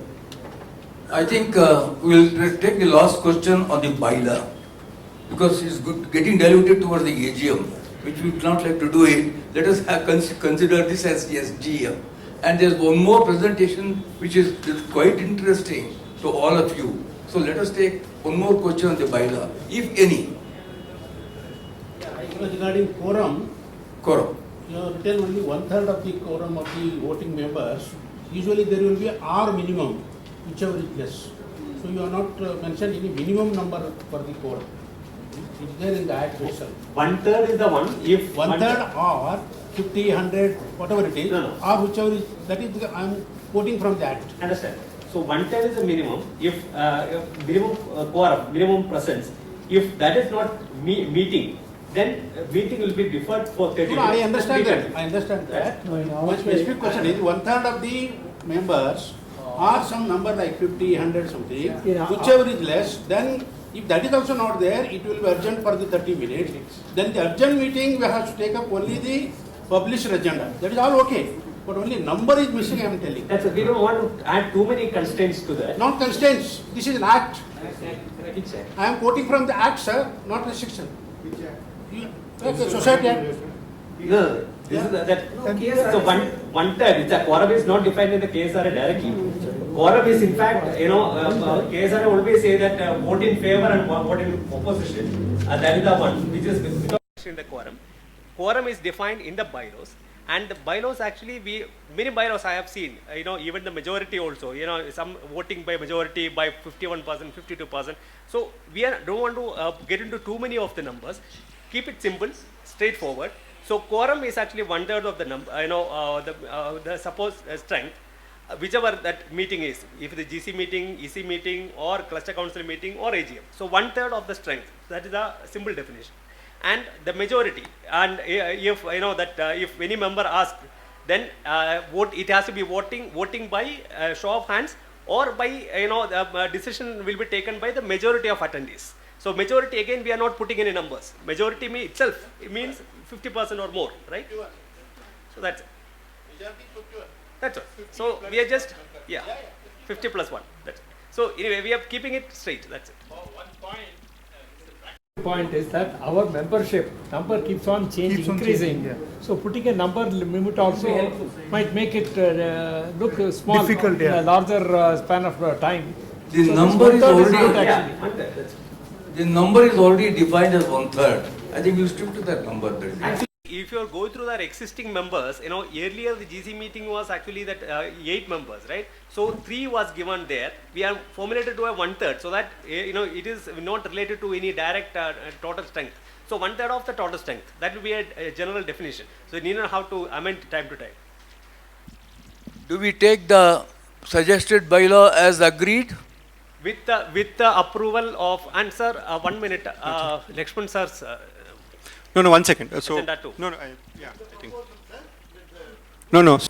From drawing back to the bylaw, the expert members where individuals can now become members possibly should help us to encourage more individuals to join BAF directly and contribute, participate. Because there are a lot of people who might be interested in topical areas. So many people interested only in solid waste management, somebody who is interested in mobility, somebody is interested in energy, right? So now this will enable us to directly take them in as members, as expert members basically. So I think we'll stick to that. I think expert members will enable that, but more ideas have to flow more basically. Just add on one idea. See, the real pain level for any resident in an apartment. Sir, can I request in the interest of the others, request also, can we restrict to the bylaw things I basically? agree, just 2 lines, please hear. If you want to engage with them, whenever they have a problem with the association, that is when they want a professional opinion on it. If BAF can give that kind of a professional opinion on that subject, obviously there will be more engagement with residents. Sir, today, Anyway, I mean, Harish will laugh on that matter because in a day, in a 7-day week, probably he's doing that at least for 5 days on legal matters. So it is happening. It is happening. We have a policy that we won't get into that disputes within the apartments, of course, but we always ask them, give them the way that now we have MOU with the camp mediation as well. So we refer to the mediation as well. So there are ways we won't turn them away simply. We will give them some solutions, some direction. That's why how we work. I think we'll take the last question on the bylaw, because it's getting diluted towards the AGM, which we would not like to do it. Let us consider this as SGM. And there's one more presentation which is quite interesting to all of you. So let us take one more question on the bylaw, if any. Regarding quorum, Quorum. you have written only 1/3 of the quorum of the voting members. Usually there will be R minimum, whichever is less. So you have not mentioned any minimum number for the quorum. It's there in the act itself. 1/3 is the one. If 1/3 or 50, 100, whatever it is, No, no. or whichever is, that is, I am quoting from the act. Understand. So 1/3 is the minimum. If minimum quorum, minimum presence, if that is not meeting, then meeting will be deferred for 30 No, I minutes. understand that. I understand that. No, in our My specific case- question is 1/3 of the members or some number like 50, 100 something, Yeah. whichever is less, then if that is also not there, it will be urgent for the 30 minutes. Then the urgent meeting, we have to take up only the published agenda. That is all okay. But only number is missing, I am telling. That's we don't want to add too many constraints to that. Not constraints. This is an act. Which act? I am quoting from the act, sir, not restriction. Okay, society act. No, this is that. So 1/3. It's a quorum is not defined in the KSRA directly. Quorum is in fact, KSRA always say that vote in favor and vote in opposition. That is the one which is without in the quorum. Quorum is defined in the bylaws. And the bylaws actually, many bylaws I have seen, even the majority also, some voting by majority by 51%, 52%. So we don't want to get into too many of the numbers. Keep it simple, straightforward. So quorum is actually 1/3 of the number, the supposed strength, whichever that meeting is, if the GC meeting, EC meeting, or cluster council meeting, or AGM. So 1/3 of the strength. That is a simple definition. And the majority, and if if any member asks, then it has to be voting by show of hands, or by the decision will be taken by the majority of attendees. So majority, again, we are not putting any numbers. Majority itself, it means 50% or more, right? So that's it. That's all. So we are just 50 plus 1. That's it. So anyway, we are keeping it straight. That's it. Point is that our membership number keeps on increasing. So putting a number limit also might make it look small Difficult, in a larger span of time. The So number this is 1/3 already good actually. the number is already defined as 1/3. I think you stick to that number. Actually, if you are going through our existing members, earlier the GC meeting was actually that 8 members, right? So 3 was given there. We are formulated to a 1/3, so that it is not related to any direct total strength. So 1/3 of the total strength. That will be a general definition. So you need not have to amend time to time. Do we take the suggested bylaw as agreed?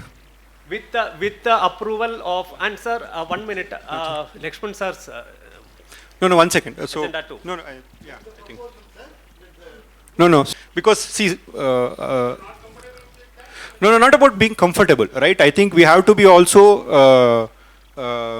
See, today the 30-minute meeting is what is enabling the conduct of that meetings, because in at least my own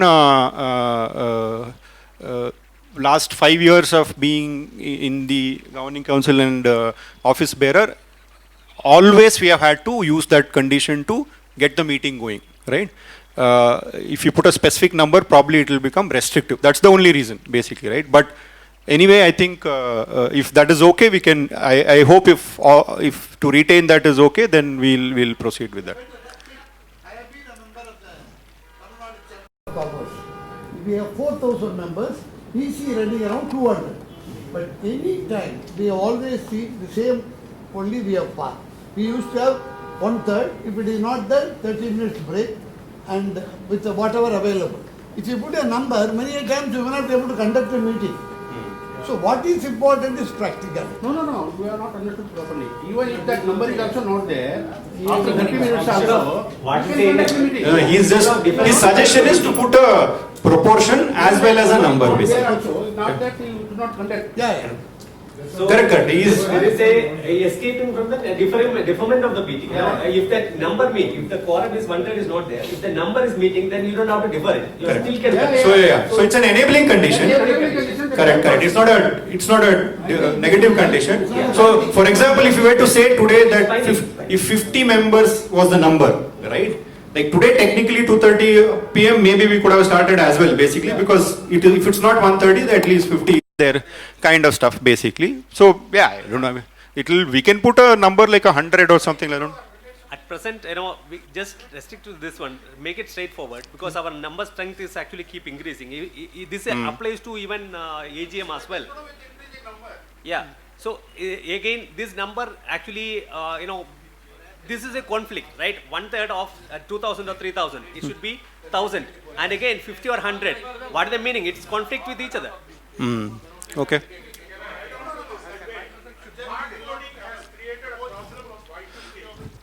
As far as possible, it is better to avoid hard code. Yes. Sorry, I think there is some opinion on that. Sir, I just said, I said anything which you hard code in software and law, both leads to a problem later. Yes. Y2K, we were the beneficiary maybe because somebody hard coded some rules there. It is better to leave it a little open, because we are not trying to do something wherein we are bulldozing others and trying to run. We are only trying to do something for the betterment of the community. No, I think the logic, his point is fair, because he's saying that, it is not a disabling condition, but it is more a practically enabling condition, because that number being reasonable and fixed will let you start, right? You don't have to then wait, defer, etc. Practically, it will buy you that probably number of 100 will enable you to avoid that half an hour before, 30 minutes of that's all, right? So, I mean, that can be thought of. There's nothing wrong. If it is, so for this thing, I know you also argued on proportionate size, etc. But yeah, we can put on. It will be a conflicting one, right? See, you putting 1/3 of 2,000, it's actually 800, 700 members has been present, and you are putting 100. What is the meaning of that? So it is actually, you want to conduct the meeting somehow. Actually, yeah. Even 7 also. Yeah. So it shows that anyway you have a deferment option available. If you are not deferring the meeting, then no, I think okay. I think if I can make a suggestion, let's stick to the spirit of the law, right? Which meant that the quorum has a meaning, right? But the practical challenge is that, of course, that is covered by the 30-minute deferment, but to the extent of sticking to the spirit of the law, which demands that a certain proportion of the members need to be present, I would suggest that, if that's okay with you, sir. We'll stick to the current definition, because then... This one is required when actually there are some organizations which actually deferred meetings can be conducted after a week. Yeah. Okay. Such conditions, this provision will be enabled. There are bylaws. There are bylaws. Correct. But since we have a 30-minute deferment which is scoped in the same day, we can, I think, proceed basically. Any other suggestions or inputs on the amendments itself, other than coming to that point itself? What sir made? Said, let us think of 10 years, 20 years. And our Vikram also told me once, our collection is less than some of the apartment collection. That could be. My point of view is, when we have think of future, it is always better you have an assistant treasurer, because in case he is not able to turn up, somebody can hold it and present it. Otherwise, what will happen? Treasurer is not present here. It is happening even in apartments. And treasurer is not able to. An apartment where we got only 220 flats. Our own treasurer could not come from the earlier meeting because she was not doing well. So it can happen to anywhere, number one. Number two, we also need to think, there are two ways of looking at it. Now we have around 1,200 members. We can cast the net too wide and get more fishes. But what is important is, I'm using the word fish, don't mistake me. The point is, are we making use of our own present members well? Are we in touch with 1,200 members? If I am a cluster president for Whitefield, 1 and 2 I was, it was around 120. For my own obvious reason, I was the first person to suggest bifurcation of Whitefield into 1 and 2. Am I remembering the 56 apartments? So my point of view is, first let us concentrate of our present numbers. Why people are not renewing? That could be obvious reason, my friend. Why people are going out of us, who have been our members? That could be what reason? We are not in touch with them. So my point is, we will have an assistant treasurer, and how to improve upon the treasurer and the joint treasurer can discuss. For example, we have been keeping our annual subscription. Tell me honestly, if we go for a 4 or 5 of us together to some place, the bill comes to 5,000 rupees. So that is the way of cost today. Now my only request is the more than 500 flats, why not they pay more? So that within our 1,200, how best we can improve. That is my point of view. There are apartments in our own Whitefield 1, Rohan Vasanda, Rohan and all. They all have 1,300 apartments. Prestige Shantiniketan, it's a city by itself, 3,300 flats. So think of that. Why not they also should pay same money what 200 flats pay? So my only request is, can we think of that so that within our present structure, within our 1,200 flats, have your own division. Of course, we do have A, B, C. My point is, can we have a premium A? Can we have premium B? And try to get more money so that can be worked out. That's only my suggestion.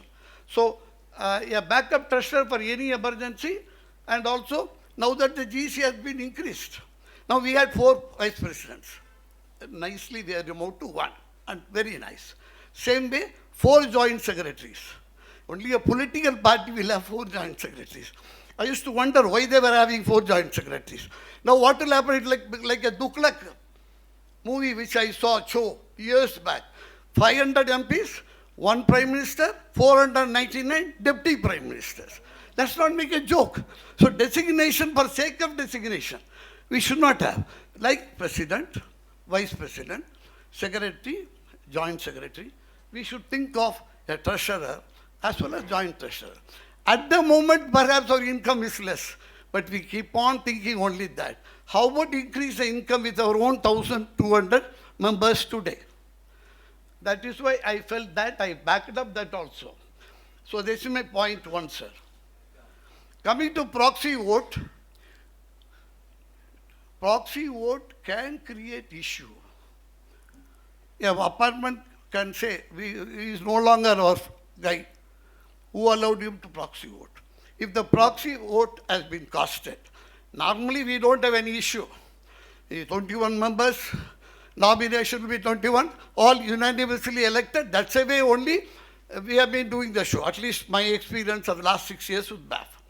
Now my point of view is, in a proxy vote, if he makes a vote, in case of some issues, if an apartment raises a question tomorrow, that guy is not our member, that guy is X, Y, Z, then the entire meeting or whatever you conducted will become a dispute.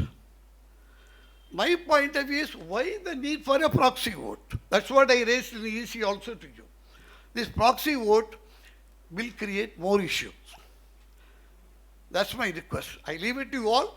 It's up to you to say Professor, yes or just no. as a clarification, none of the provisions in the bylaws refers to anything called as a proxy vote, by the way, right? And I'll read the voting under 22(1), subclause 1, 2, 3. Voting. Every member in the categories of general member, direct member, and associate member are entitled to exercise 1 vote in any meeting of the federation, correct? That is singularity of the vote for every member. Voting may be by a show of hands or by a secret ballot in the case of in-person meetings, online poll in the case of online meetings. In the case of hybrid meetings, for members attending in person and for members attending online, a combination, right? If requested by any member, the voting will be done by the person nominated by the member or someone specifically authorized by the member in writing. So because our members are associations, the voting right has to be conferred to somebody authorized. Now, that's not a proxy, but I mean, it is an authorized representative of the person or a group of persons coming and voting as a block, basically. So there's nothing like a proxy today there. And we have to do it only that way because at the end of the day, our members are associations, but people who have to come and vote is a person, right? So there has to be an authorized person. I agree, but at the same time, I'm only worried. If not today, tomorrow it should not create issue. No, but what is the suggestion? I am still not understanding what, instead of a person voting, what should happen basically? See, how do you become proxy? There is no proxy. There's nothing called a proxy. There is no provision of a proxy. The provision is for an authorized representative of the member association to vote. That's it. On behalf of the association. That's it. So hopefully we are clearing that point. In relation to the individual, not representing the apartment. Just let me clarify. Take from the beginning, when the association becomes a member, they fill up a form, the office bearers sign it, and then they nominate 2 or 3 names to be added to our for president. After that, every year they advise changes based on the election. Only those people can attend first. They cannot give out those 3. Give a proxy to somebody else. Yes. That is what, I think that's what you are referring to. Yeah, that's right. Whoever is authorized by the... Although Sundar, that's not a restriction in the bylaw. That's not a restriction in the bylaw. Why? It is not mentioned in the bylaw today that only people whose registered names and addresses are taken during the membership. No. See, at the end of the day, the membership is getting enabled by representatives over there who are getting nominated for communication, etc. Right? Now, the nomination for any process, etc. voting has to happen on behalf of the association. Now, if there is a nominated representative which my apartment says that I'm sending this and such person by confirmed, and of course that has to happen by the committee members basically who are there, but that does not restrict it to only them coming and participating is what I'm. How do we then, as person who is running the AGM, Yeah. how do I know whether this person Authorized by that. It's a process which is run always, right? There's an RSVP. You are saying that you have to come and register who is coming. It's a process It is implementation. always written also here, right? So authorized by the member in writing either Email or written. That's an enabling process. Okay, that covers. So authorization is necessary So for a nominee of the association to come and participate and vote on their own. always be there? Proxy point I think is over. Let us take the other point. Yeah, the other point. So, Professor, if you're okay with that proxy point has been clarified. Now, the point about the joint treasurer, I don't know. I mean, if there are any thoughts, inputs on that, starting from our own treasurer. So, See, in reality, what your point is very valid. I am myself feeling the need for a joint treasurer, but I think it cannot be a bylaw. It will be from the 21 GC members. We will take one more person to become the joint treasurer. Secretary Finance, Assistant Secretary Finance, like Two versions. See, here you have made one vice president in bylaw. You are changing. You have made secretary. 4 you have removed, made it 1. So when you have made those things in the bylaw, when you say joint treasurer can be appointed by the GC, why not here Give itself? a flexibility, that's all. I'm only saying flexibility. Here, in fact, being I also being a treasurer for 2 years, I can tell you even the treasurer, BAF treasurer, mainly which is mandatory, is only for the bank transactions. Okay, so other than the bank transaction, and signing that statutory report, filing. Other than that, most of the things can be automated. Most of the functions of treasurer can be automated. That's what we have undertaken. In 2019 to 21, we have undertaken that. So at present also there is a change in the platform from QuickBooks to the Zoho. That process is continuing. So there is, as far as the financial reports or anything is concerned, for any sharing of hands or helping hand. Treasurer can ask for anyone. See, at present in this GC especially, treasurer is actually having a track team itself. There is a committee with a track team. So, and treasurer is changing the track team. So either he can choose somebody, a helping hand he can ask from the track team or from the governing council itself. So once we feel that a joint treasurer is mandatory, because functionally we cannot, a treasurer alone cannot handle the things. Okay, then once once we feel that, of course we need to codify. At present, in my opinion, was having handled the role for 2 years. My feeling is actually it is not necessary. That's what my feeling is. I don't know what is the Sundar's opinion. No, I leave it to you all. Yet 1 minute, sir. The committee members are present here. What happens, the treasurer says, I don't want. Our treasurer says, I have been handling for the last 2 years without a joint treasurer. and you say we will have an ad hoc appointment. Are we running a political party? Excuse me. Now, you see the chief minister being appointed in Delhi. Let's not do that. My point of view is we are all here. Why not we approve a joint treasurer and approve that so that it becomes a part of the law? That is all there. Thank you. Yeah, please, open up. Can we answer Quickly. this? See, even in the corporate world, sir, we have only one treasurer or one CFO. He is the main person who is responsible for compliances.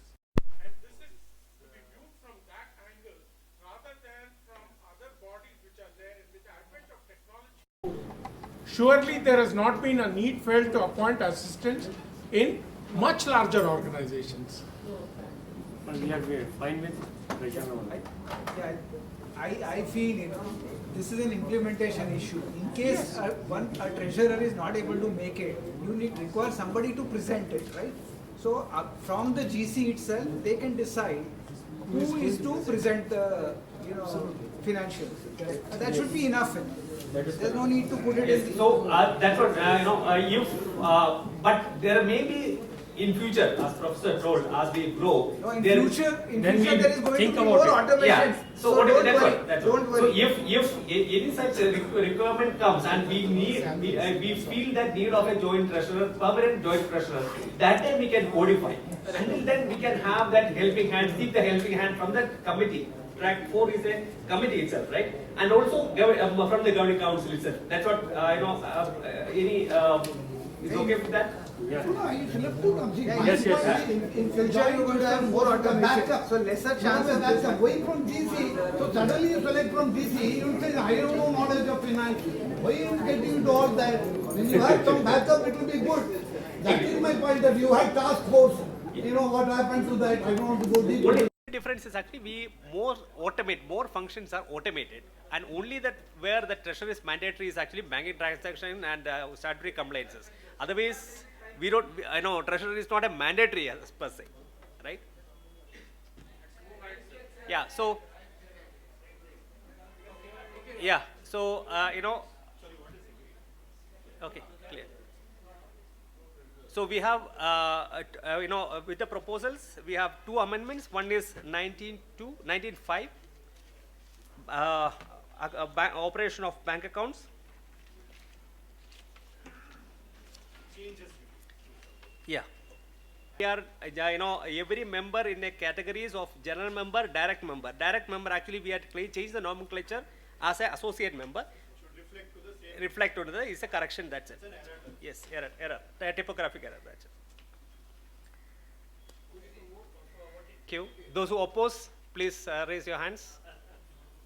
Okay, so that is condition is met. Thank you.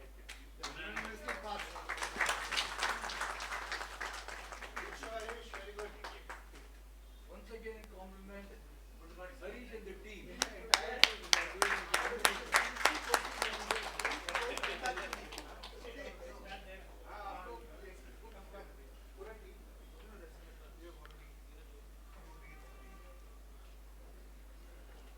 Hi, good evening.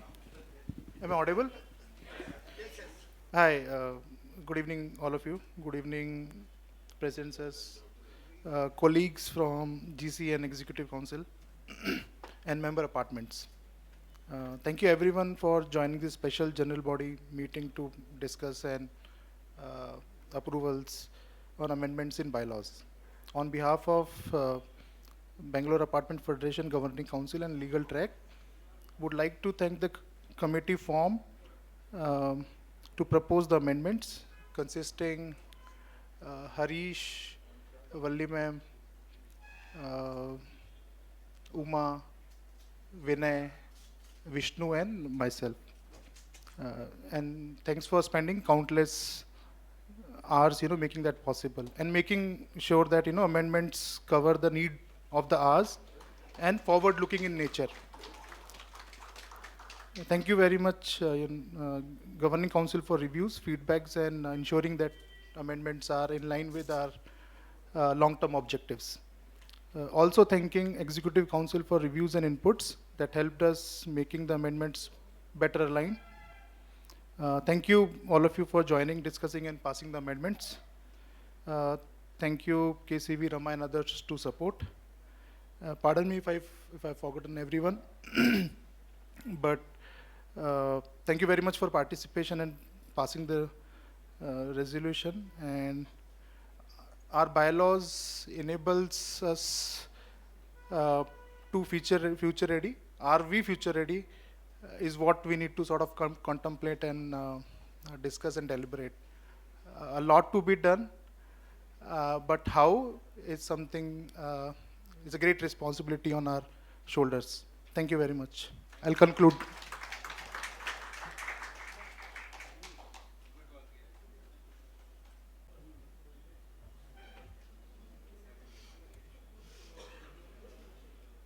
But how do we make this happen? I think we need to now get into that mind frame to say that, how can we do that?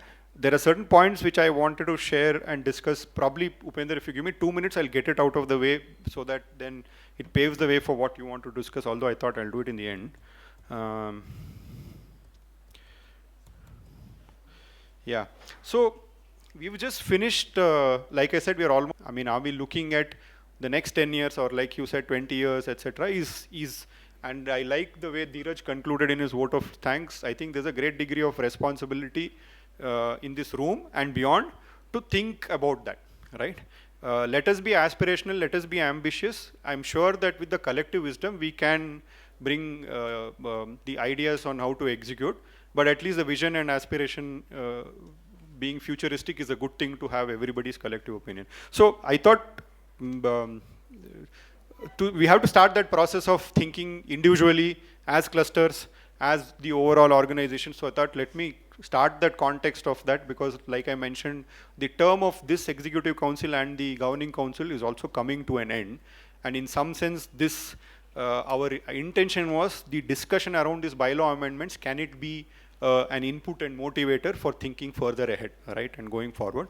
So I thought, let me just give that context to say what are today our opportunities and challenges, so that we all go back to think on those lines, and hopefully we have more deliberations and conversations in the days to come up with ideas, basically, right, to both grab these opportunities and address these challenges. Opportunities, we all know the growth of apartments in the last few years has been phenomenal, right? There are more, and that's the only reality of the urban living today. In some sense, the growth of BAF has been parallel to the growth of the city itself, right? In the last few years, BAF was founded in 2014. After a break of a few years, it got the collective came back together in 2016 again. Since when today we are standing at 1,227 members who total represent nearly 2.5 lakh units. That's a large population of representation. Of course, issues of engagement, how do you touch the last resident, etc., is important to address, but it will only grow more, right? There will be more and more apartments, more people living over there. So the opportunity of engaging with apartment and apartment residents continues to grow. And now that if you're talking about the aspiration of looking and impacting beyond Bangalore, it's even more, right? Because there are other tier 2 cities which are getting more vertical lived. So that's one point. Will we have a complete closure of issues and concerns affecting apartment residents? Oh no, sir, not at all, right? So every passing phase, there will be new issues, new problems, and that's the nature of evolution of cities today, right? So there will be newer and newer regulations, guidelines, problems, notices that will never end, right? So the role for an organization like BAF, but what is different, I think, is today we have the platform and ability to take these issues up at a much stronger and higher level and a faster level. Just to give you a simple example, a few of us, me, Satish, and our Vice President Luke, who's not over here today, went and met the chairman of Karnataka Electricity Regulatory Commission, because we had a bunch of running issues with BESCOM. Always the challenge was, no, the policy does not allow, etc. In the past, KERC, we've never met. They've always said that you represent us, send a sort of memorandum sort of representation. But this time around, the chairman gave easy access to a quick meeting happened, courtesy Satish reached out and meeting got enabled within 2 days. Why? Because I think the current chairman, Mr. Ravi Kumar, was the ex-chief secretary of the government of Karnataka, who incidentally, Arun knows that we've enabled a meeting and relationship building with him about a year back, if I'm not mistaken, when he was still the chief secretary.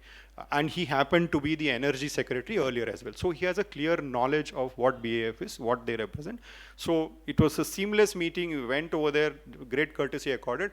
Now whether the action will, he has promised action on a few things. So I think there is a much better opportunity and identity for BAF to be able to solve a multitude of these problems and concerns in a structured manner. So that's definitely, today there's a role for an organization.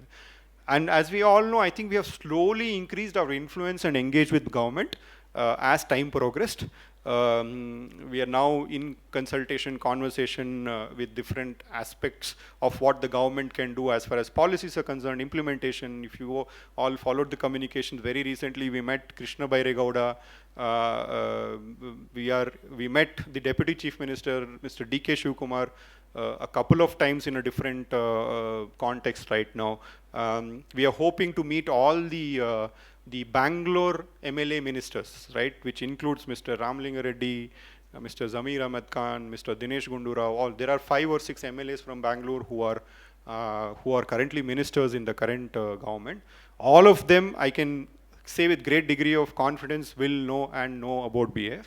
But I think we have to build that relationship going forward. We recently met, I think there was an opportunity where the Bangalore South MP reached out saying we wanted to connect, etc. Of course, Lok Sabha elections are coming. That political reasons aside, but engagement and identity will happen, continues to happen. Ramesh is smiling over there. There was a little bit of a practical challenge in that meeting. But having said that, I think the engagement at different levels of the government political system is happening more and more. Today we don't have to go and introduce that we are BAF, etc. That is happening much more seamlessly, which brings much greater ability and influence, right? The last point is, which I think it is an opportunity, at least we in the governing council feel that there is enormous expectation from the other civic ecosystem of Bangalore, be it other NGOs, civic groups, lot of other people who are trying to impact the city in various thematic areas, to look at BAF as some sort of a, for a lack of better word, big brother, right? To say that, we want to work, can we combine together? Can we collaborate? This is an issue which we want to work with you. We want to join forces. So more and more expectation coming, saying that, BAF shouldn't somehow work along with them, because everybody thinks, I think we are the largest in terms of numbers to have built a structured collective, basically, right? So that expectation, I think, is increasing more and more, fairly so as well, because in every city, in any evolution, there is somebody who stands out and comes ahead, and then everybody follows, right, the leaders. And we have a genuine opportunity to combine forces with all these people who with genuine intentions and genuine impact to create a much bigger impact, right? So that's like, for example, today there's a campaign which is going on the larger adoption of public transport. Now that is being led by World Resources Institute India and BPAC as the 2 key leads. But organizations like BAF, etc. have been sought their partnership and included in their governance, etc. of that campaign itself. For example, I was just telling Kiran over here, our ever resourceful Kiran, who enables so many connections for us, saying that, there's an expectation and a request from a couple of groups who are focusing on a public transport campaign to enable a meeting with the transport minister, Mr. Ramlinga Reddy, right? So they are coming to us and say, hey, can you help? Can we go together and meet ministers, etc., right? So that is an enormous degree of expectation which is coming from the civic ecosystem, and there is respect for that. But having said that, I think there are challenges as well, some of which has already been pointed out. I don't want to, flog the same horse. Consistency of engagement and participation of apartment resident is a big, we know that problem. This is like, if we look, for the outside world, we are 1,200 members and 2.5 lakh households, but that only means that today our direct contact is with that many number of members into 3 or 4, etc. Again, within whom many are disconnected, not very participative. So how do we get the greater consistency of engagement, participation from the core residents finally is a thing we have to put our heads together on, right? That's an enormous challenge today, right? related point, sir, you mentioned institutional framework, leadership bandwidth, systems, process, leadership bandwidth starts from there, right? Like there was a joke which between Harish, he said that today, as of today, because this amendment stands approved, we technically have a vacancy for 21 GC members, and as of today, the clusters are 25. 25 into 2, 50. 50 cluster presidents, secretaries, and 21 GC members. So technically, 71 members of the executive members is the vacancy to elect, right? So we were joking amongst ourselves saying that all the people who come to the SGM over here will walk out with a return gift of one designation of JC and EC membership, right? Because the number of RSVPs we had got was less than that, okay? Something like that, right? So that was the practical do. But this is a serious matter, right? We need to generate that level of organizational capacity, bandwidth, leadership, and systems, processes, everything. You spoke about, sir, digital, etc., right? Sir, you spoke about creating more organized bandwidth around management of treasury, etc., right? Now, all that relates to bandwidth, systems, process, institutionalizing the overall organization, which requires people, right? So it is connected to the point about how are we able to motivate more and more people to look at BAF as a line of identity of community and wanting to have that aspirational quotient to participate in, either at their committee level or a cluster level, an executive council level or a governing council level. All should be something that we should be able to encourage and promote, right? And which is connected to the community brand identity itself, right? Are we making ourselves visible and relevant to that every other resident? Today, how many of our member associations, residents know about BAF, right? I'm not asking about engagement, just know about BAF. There's something called BAF amongst those 2,57,657 units that forms the part of BAF membership. How many of those households would know about BAF? At least the existence of a BAF is the first point of reference that we should start from, right? That brand identity, right? That identity of a community organization which represents us, which represents all of us, and we are a part of that. I think it should start from there. These are all open questions. We can't answer it today. We can't, obviously expectation is not to answer, but I hope that I think we can all get into more smaller groups, cluster groups, etc., and there will be a lot more chintan which will happen on this front. And all of you present over here, please, my sincere request over here, and I'm speaking on behalf of all my colleagues of the current governing council, outgoing governing council, is to please think and consider your own personal role in BAF, right? We would want to welcome everybody to play a much, much higher role than today what you're playing. And I can assure you, I can guarantee you that it is meaningful. I can't assure you anything else out of that, but it, at least from personal experience, I can say that it has enabled a lot of growth, leadership development, which has happened for each of us.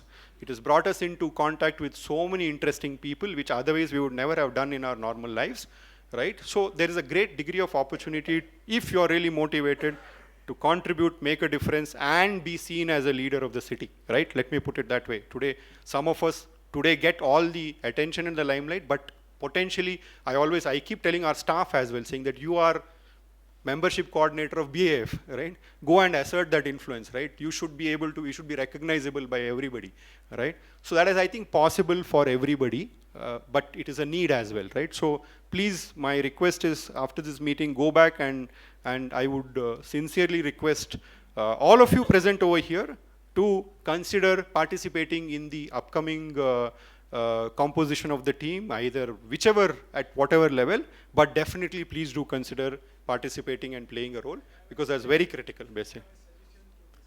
Yes, sir.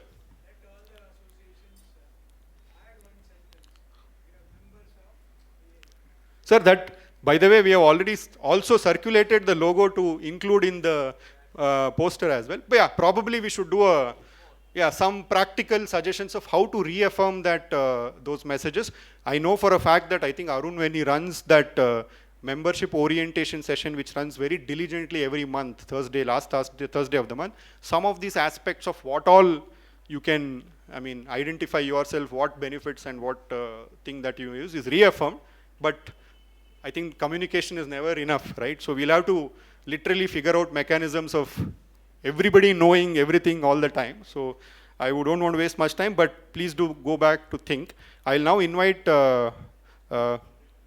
Upender to quickly take another, say, not more than 15 minutes, because then we'll conclude. For the cluster itself, in a manner in which any future changes to wards, etc., can be very seamlessly rolled out. And on that basis, they will speak a little bit about that system, and second is, I think they have some recommendations based on clusters which already need a little, sir, you mentioned you are the first person to divide Whitefield into two. There is one more division upcoming now in the same direction. So your Samrajya is will this. But over to you, Upender, to take it forward. Well, start with the good news actually before I invite Mohan here. We are moving back to WhatsApp from Telegram. So we did move to Telegram because of mainly two reasons. We have been telling a lot. First is privacy issues. A lot of issues have been raised. Our numbers are getting revealed and all. And to counter that, and also to include some automation into how we engage, that was the logic we moved to Telegram. But ultimately the voice of our members matter. We did experiment, and we found that members are not that engaging there. They want to move to Telegram. So our plan is that by the end of this month, we will move back. There will be some operational issues which we will work it out anyway. So that's a good news for all of you, because all of you have been waiting for it, I know. That's number one. Now, number two, coming to the main agenda. Again, we will not take much time here. BBMP ward segregations, renaming, restructuring, whatever you call, actually gave BAF also a lot of opportunity to redraw our own maps, because all our BAF membership, how they are structured logically is based on the wards. That's how we had segregated the clusters, and then zonal, it fed into that structure. Now this also gave us an opportunity to that we have to do a lot of work internally also, which we did. Most of you have been very cooperative. We have sent some files to you to verify, you have replied. Not only redrawing maps internally, it also gave us an opportunity to see what is the right logical jurisdiction for BAF going forward, especially when our memberships are increasing day by day. How do we redraw our clusters? How do we reclassify our zone? Is there an opportunity to divide a cluster or combine a cluster? So a lot of things are opening up now. And as Vikram already introduced, Mohan is the person who is behind everything what this is being driven. And let's hear from the expert himself what he has done. This is something which I think you should all pay attention to, because it actually matters to us. We will keep it a very strategic level, will not go into the operational level. Any questions you have, we can keep it for the last. So Mohan, please, and good work by the way. Thank you. Good evening to everyone. I would not take more than 7 to 8 minutes. I'll quickly run through the principles. And a disclaimer here is, all these are based on the current ward numbers. That is, BBMP has increased it to 243 or so. But again, the news is, you would have seen that it is going to be 225 and so on. So the way we have done is, we have actually made it in such a way that it can probably be very dynamically be done. So I'll go to the main principles. I will not touch upon the challenges which all of you are aware that, the boundaries get redrawn. We need to know the exact location of the apartment before we try to classify under ward. So this is the number of new wards as of today. Some of the new names you would see, new ones have got created. These are the constituencies. Against them, how many wards are there? Somewhere new wards have got created, and somewhere the numbers have got reduced. Okay, now this is public data available. BBMP has also given a data set on which we can operate and create a set of, ward-wise, the map is available. This, they have promised that in maybe another 2 weeks, when they redo the number to 225, they will re-give the data set, in which case we can run it. So that is a disclaimer I wanted to make. Now, the most important principle that I want to run here is, earlier how we were doing is, we had mapped the clusters and the wards were mapped in such a way that an apartment could be part of one cluster. The say another apartment neighboring could be part of another cluster, even though they both may be of the same ward. What we have done is from the existing mapping of one to many. I mean, in many of you would know that in mathematics you have one to many and many to one mappings. We have moved and proposed it to one to many. That means every cluster will have unique set of clusters, a unique set of wards with them. That means no apartment or none of the apartments within a cluster will be part of two separate. That means we are not breaking them down based on any other geography. So what I have done here is, this is just a summary of the total number of, cluster names and numbers and current members. I have highlighted 3 of them because if you see, the numbers are pretty high. They are 72, 91, 95. But our recommendation is that wherever the number exceeds 50, it becomes pretty difficult for the executive council president and secretary to manage the meetings. So we are suggesting that wherever the number is more than 50, it should ideally be part of 2 clusters. But as an example, I have taken here 3 examples for you to for us to show you how it has been done.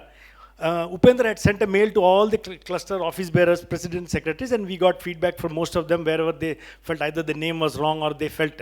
Then we have gone back and corrected and resent it back to them. However, if you think that you missed the mail, you can still revert back to us with the exact location, and it's easy for us to plot it back. So I'll take the cluster as an example, 7.3 Whitefield 2. If you see here, Whitefield 2, 7.3, we have Whitefield ward has 45 members. Hudi is part of that with 19, Belatur 9, Hagadur 9, Kadugodi 7, and not allotted. What here it means not allotted is these 6 apartments are on the outskirts. They are not falling within the BBMP limits. So there is no ward number for them per se. So what we are suggesting is to reduce the number. 45 Whitefield could be one unique one, which is very clear. The rest of them, 19 and others, can be moved.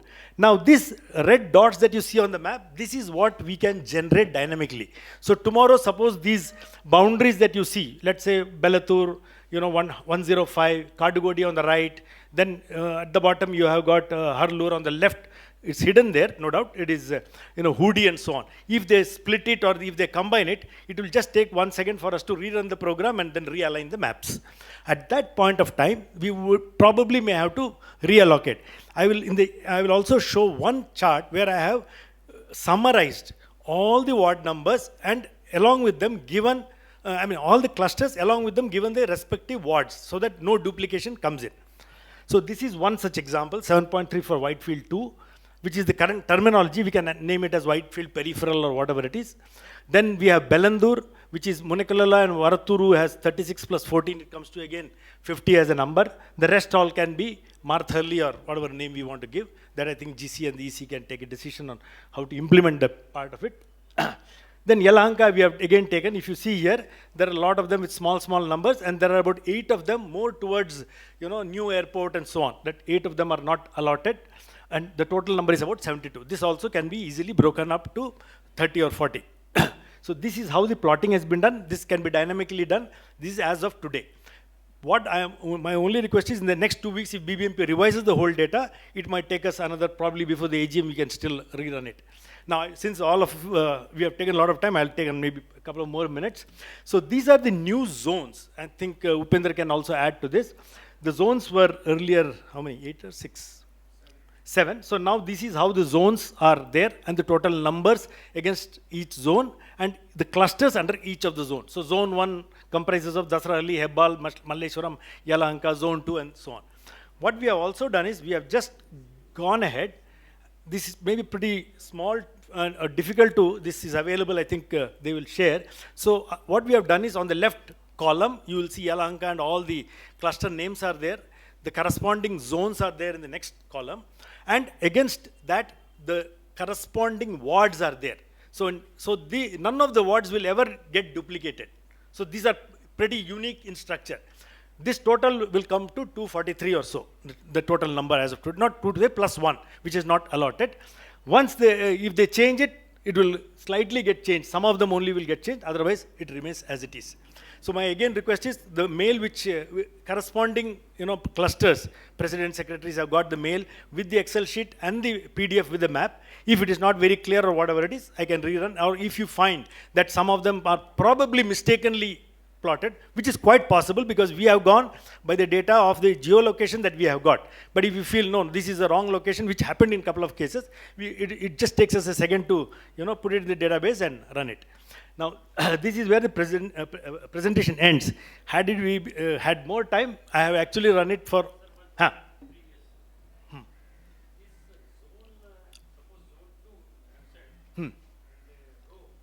It's running. The number of watts you are mentioning. So if we complete totally, then it will become 243 kilometers. This full total. All this full total. All will become 243. And in a row, there will not be any duplication. No, this is unique. So yes, this is unique. Deen Dayal or Nagar Bavi is there. Now Yes. this 153 Nagar Bavi will appear nowhere. Oh, I see. Yeah, so what we have done essentially is this particular ward, as per BBMP 143, is connected to that particular cluster in that particular zone. So any apartment as per the map which falls into Nagar Bavi will come here only. So there is no question of few of them falling here and few of them falling here. That, in principle has been taken care. That's what I'm trying to say, that we have built the system. It is in place, it's automated. Very good work, sir. So any other question at higher level? The principle, See that unallocated, the category unallocated, since the bylaws is passed here and subject to the approval by the registrar, we have to consider them as an associate member. And whoever which is actually within the boundary of the clusters, that outside the BBMB limit, you can consider the associate member, others are general member. And when we map this one, only general members will participate in the election of cluster president and secretaries. All members, including general member and associate member, will participate in the GC positions. But the cluster positions, cluster leaders as well as cluster secretary and president, associate member will not participate. They will not. Yeah, that's fine. So what we have to do is unallocated. If you see, let me just go back to one of the slides where, if you see the number to, I think there's one of them, not here, I think one of them, which is all on the outskirts, where the number, I have not touched this here. Let me just go back to, this is 7.2, no. No, not Whitefield. There is one where all the members are outskirts. That is all the electronic city one. Electronic city, almost all of them are there outside. So as of today, we have called it as not allotted. So as far as the cluster naming is concerned, they are actually a separate cluster because there is the numbers are there. So there is a cluster. There could not be. There need not be only one. There could be even west and southeast, southwest. There could be one cluster. There could be one outside Devanahalli also. So we can call them as that's what we had suggested. Bangalore rural 1 north, Bangalore rural southeast or whatever. That naming. How many might that be, Mohan, today, which is roughly as a not allotted count, kind of a count? Any rough count might be there? Yeah, that's about less than 30. Yeah, in the case of electronic city, where the density is more, okay, that from one panchayat area, right? Okay. In fact, there are members here. Yeah, and CMC, that, So there are 2-3 panchayat areas, there is density is more. Other than that, there are Artha Rivera in Chandapura Road, and there are Jigini. So those are, for them, those will be the unallocated associations. So what we have done is, even in that unallocated, even though there is no BBMP ward for them, our program can easily tell them in what zone they come. That's why I took the example that there is a big pocket in the electronic city side. There is also a small pocket towards the old, the new airport, Devanahalli, beyond Devanahalli, there are 4-5 of them. Similarly, Kengiri said if you go, there are 1 or 2, which today we have pushed it under RR Nagar, which is the closest one. Okay, so that, as you said, they will not be called as, they will not have a cluster under this one. They would be, My suggestion is from an administrative point of view, if the immediate implication of the change of bylaws means that there are certain members who don't fall into BBMP areas, some are not factored, that the non-allotted, if a new cluster has to be formed technically for current only temporarily as one cluster where all of them get added as general members only, and then subsequently post the AGM it can be rationalized.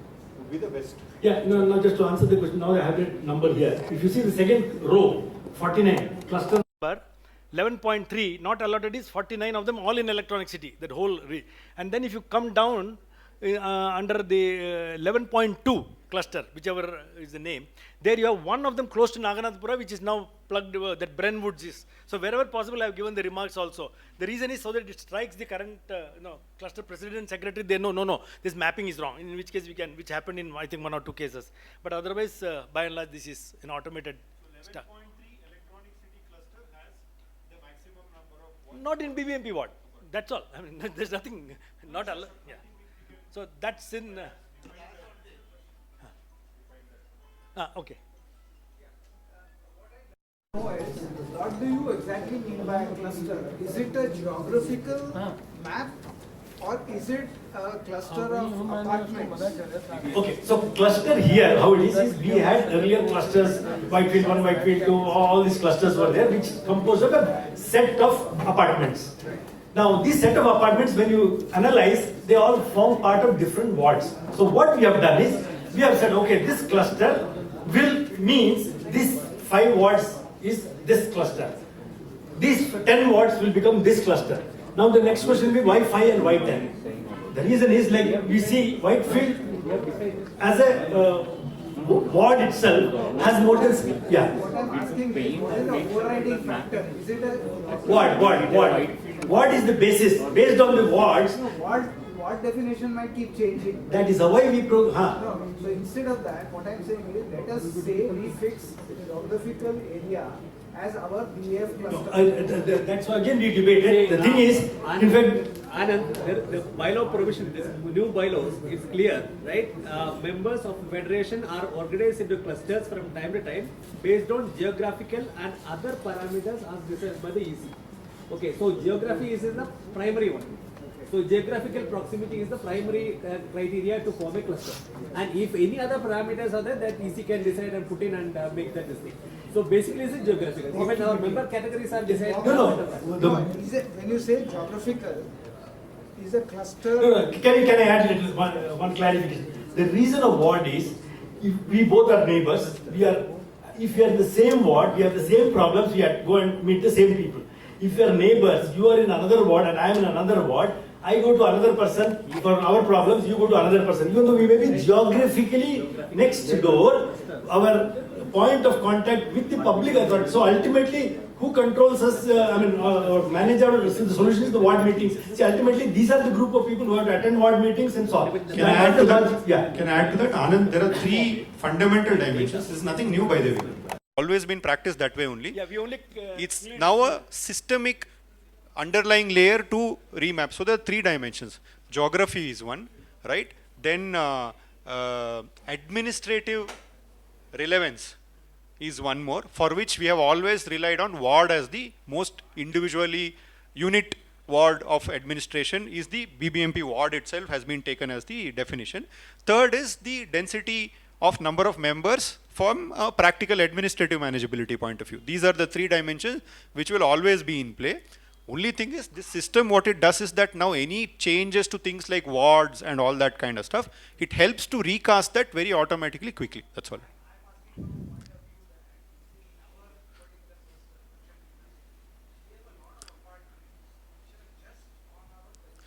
But you have the longest list of wards under the Banashankari cluster, by the way, if you notice.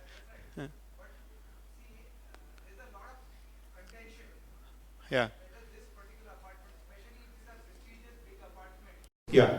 Which cluster should it belong to? Okay. So there we have ensured that... So supposing I want to make a stake a claim on a particular apartment. Yeah. That I want this to be in my cluster. Yeah. So what limits me? Is it the geography? Or can the cluster boundaries be changed so that I can swallow some apartment or in a...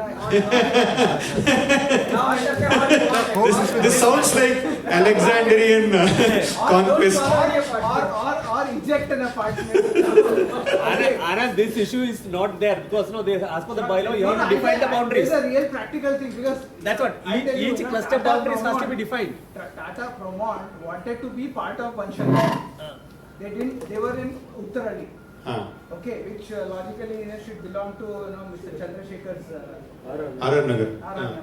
Okay, but finally we incorporated them in Vanshagri. I don't know how. Maybe finally all might have happened is you would have told Rama and she would have got No, but you have a valid point. No, what I'm saying is going forward. Yeah. So those arbitrariness is not there now. Going forward, is it going to be arbitrary or is No, the reason to change that is this only, so that let there be some defined method and logic to that, right? That's what again, as I reiterated, the basic principle is all the.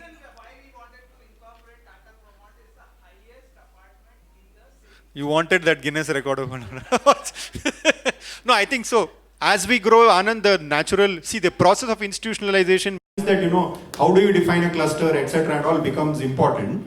Now, today, after today's meeting, the fact that the cluster needs to have an election to a president and a secretary. Earlier, it was only limited technically to governing council, but what happens now is that every cluster needs to elect 21 governing council members and two members as president and secretary, right? And that is limited to the members of that cluster, basically, that nomination. So there are certain things which will fall into place. There are processes which have dependencies, etc. So to define the cluster as an individual administrative unit, which is largely defined on geography and administrative boundary being ward and size being the capacity and bandwidth, we will always maybe say that 50 might be an ideal 50-60, but if it becomes 100 or something like that, then there's a reason for this logic to split that cluster across two different. You have room to grow, so you have no reason to worry over there basically. She had some question, yeah. Sorry. Huh? repeated twice? That is, no, this was done on the Excel sheet that you have got is corrected already. So the 3 times that. Anyway, my proposal is that at least for the 3 clusters which has been recommended for realignment now, if Mohan Upender can have more detailed consultations with those cluster leaders, Belandur, Yelahanka and Whitefield too, correct? Yeah, we have clearly said this. Correct. Gone to them. So these 3 clusters, my suggestion is that if you guys can more closely engage with them, come to a conclusion as to how to make the division and then propose that. If that can happen before the AGM, etc., then that will baseline our current cluster definition, right? That becomes an input for our next AGM to be conducted. So 25 in my mind might become 28, if I'm not mistaken, if 3 clusters get split. The 3 bigger ones, above Correct. 70. So plus 3 will happen, basically. That's Minimum. what minimum. Minimum. Okay, if there are any other proposals like that, please take it. In this slide, we have recommended all the left. Yeah. 1, 2, 3, 4, 5, 6, 7, Yeah. 8, 9. 9 of them Yeah. are above 50. Are coming close to that, basically. 66, 59, 60. Correct. Some of them are higher.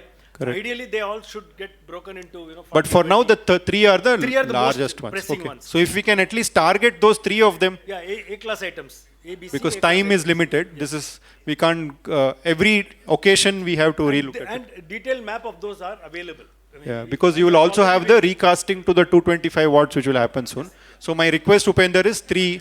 Process, yes. Three this thing. Okay, can I request Satish just quickly to... So thanks, Mohan, very well, right. Some part of the systematization, digitization asset is happening in this manner. Yeah, very comprehensive. I'll request Satish to do just 1 minute announcement, after which we close. Good evening, everybody. I won't take much By the way, time. Satish's claim to fame in the last few weeks is that him and Arun have attended almost all brand Bengaluru meetings, met KRC chairman, met everybody else. So on any average week, that's what I wanted to quickly point out, right? There are people who are also going around doing multiple meetings. So I just wanted to acknowledge Satish and Arun's in the last few weeks. They have covered all the brand, Agile Bangalore, Vibrant Bangalore, etc. have gone and given specific representations. So BAF's inputs have to be seen and counted at all levels. Satish, over to you. Yeah, thank you. I think Arun knows about it. I think we are pushing very hard to include our own agenda from BAF to the government. I think some of the closed door meeting, it proves that. I think Arun is there, correct? We are working on still on papers.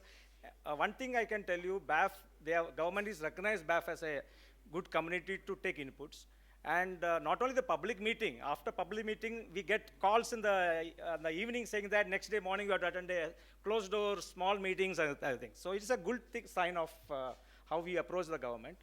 Can I add a little secret to that, Satish, as well, basically, right? So, I don't know, just an anecdote, basically. Last time when there was a public meet the RWA's meeting by the BBMP, which happened, right? Which had a combination of people who are attending in person and also online.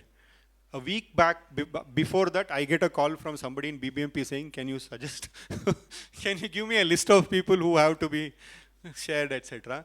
I mean, it represents their own inefficiency of not maintaining a proper database of contacts of people from different organizations, etc. But in some sense, we also play the role of this facilitating agent for them as well, right? So just to add to that. I just want to take 1 minute. See, last year we had a Asiru contest. This year we could not conduct in June, July. So this will come in the second edition as a much more way, in the sense, no, we want to expand this as a Asiru apartment communities. See, we found from the last year's data, when we did with Pradeep, Luke and myself in our track, see, ultimately should benefit to our end customers or his apartment. So we found a theme like, we want to do this, how we can reduce the cost of maintenance of an apartment. So the energy is there, water is there, waste is there. So waste, we already represented saying that so many costs we can reduce. Compost exchange with the government saying that BBMB has to accept this compost. BBMB has to accept this, our excess water, which is 720 MLD available among the apartments. Okay, so all this we are trying to incorporate. Plus, we thought, okay, we should have this type of contest beginning from September. And we will have a workshop with the EC members and the last year's participating, and how we can take forward this in the bigger way. So at end of the day, everybody, our members, to engage. He feels that we can reduce the cost of his maintenance. This will be a great thing to work with each apartment. So we want to bring out this Hasiru apartment communities program workshop. It's an invite-only program. Most of the EC member has to participate, plus the selected last year's participant from the Hasiru, so that we can bring out a specific agenda saying that how we can bring down the cost of each apartment and go back to BBMP, how they can help us and other things, like compost exchange or excess treated water they can use for like bus depots, like to wash the KSRTC, to wash the buses, plus the use for the BBMP parks, etc. So this I just want to announce here, saying that September there will be a workshop. I think we are requesting everybody to participate in this wholeheartedly. Okay, thank you so much. Just, I mean, this probably will be the last campaign program of this term. So my request is, if all members present here as well as Executive Council cluster leaders, last time we got about 190 entries, which was very encouraging. This time I think Satish, Pradeep, everybody has been hard at work to say, let's take it further. So it is not just a contest, but it will also be the start of a program where you are able to help methodically members reduce their maintenance cost. Because we are realizing that that's what matters to people at the end of the day. Environment, yes, all those issues are there. Probably not 100% of the people will relate to that, but maintenance cost, everybody relates to that. So there is some other very interesting, exciting things that they are planning. So it's happening between the end of this month to next month. The contest probably will get announced very soon. And September, there is one workshop or a boot camp which is organized for people to come and participate in a bunch of activities which will meaningfully help them to reduce maintenance cost. But that will pretty much be the last campaign of this term. So let's put all our energies to ensure that there is as much participation and engagement as possible. Thanks, Satish. And yeah, that brings us to the conclusion of today's meeting. Thank you all for participating, encouraging. So we have snacks and we'll conclude, but conversations will carry on.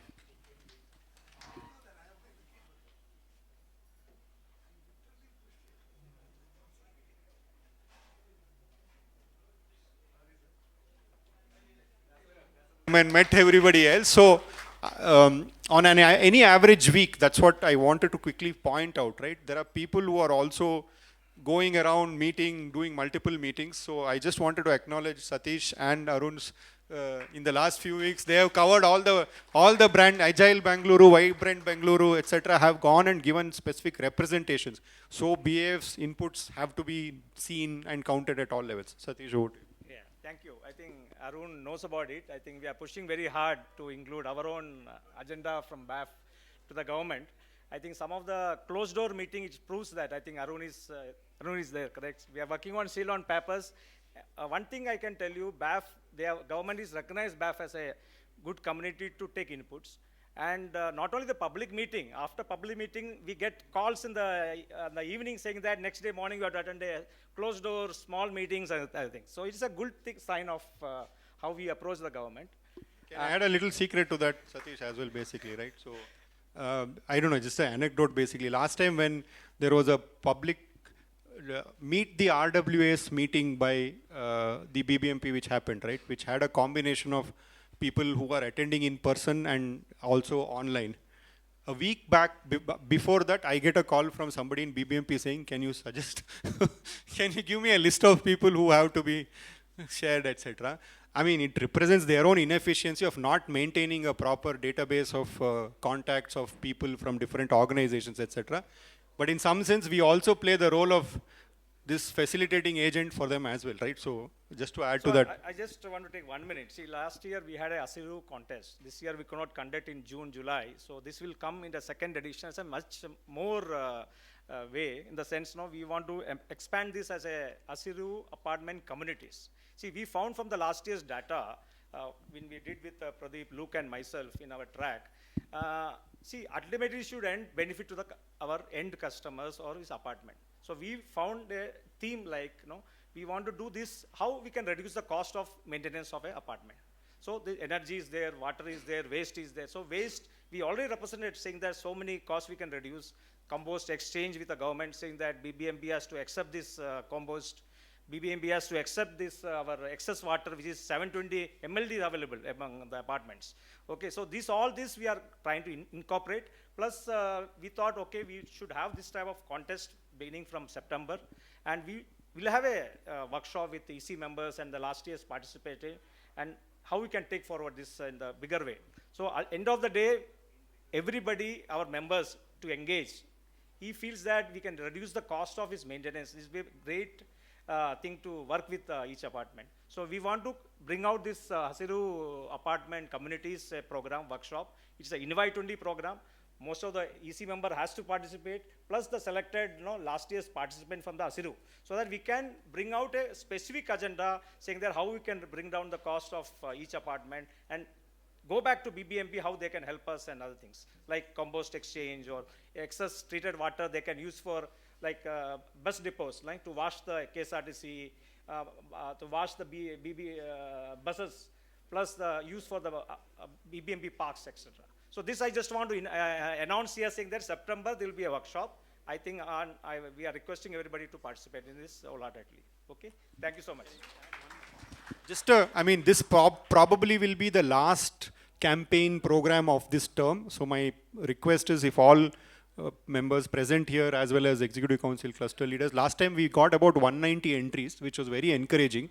This time I think Satish, Pradeep, everybody has been hard at work to say let's take it further. So it is not just a contest, but it will also be the start of a program where you are able to help methodically members reduce their maintenance cost, because we are realizing that that's what matters to people at the end of the day. Environment, yes, all those issues are there. Probably not 100% of the people will relate to that, but maintenance cost, everybody relates to that. So there is some other very interesting, exciting things that they are planning. So it's happening between the end of this month to next month. The contest probably will get announced very soon. And September, there is one workshop or a boot camp which is organized for people to come and participate in a bunch of activities which will meaningfully help them to reduce maintenance cost. But that will pretty much be the last campaign of this term. So let's put all our energies to ensure that there is as much participation and engagement as possible. Thanks, Satish. And yeah, that brings us to the conclusion of today's meeting. Thank you all for participating, encouraging. So we have snacks and we'll conclude, but conversations will carry on.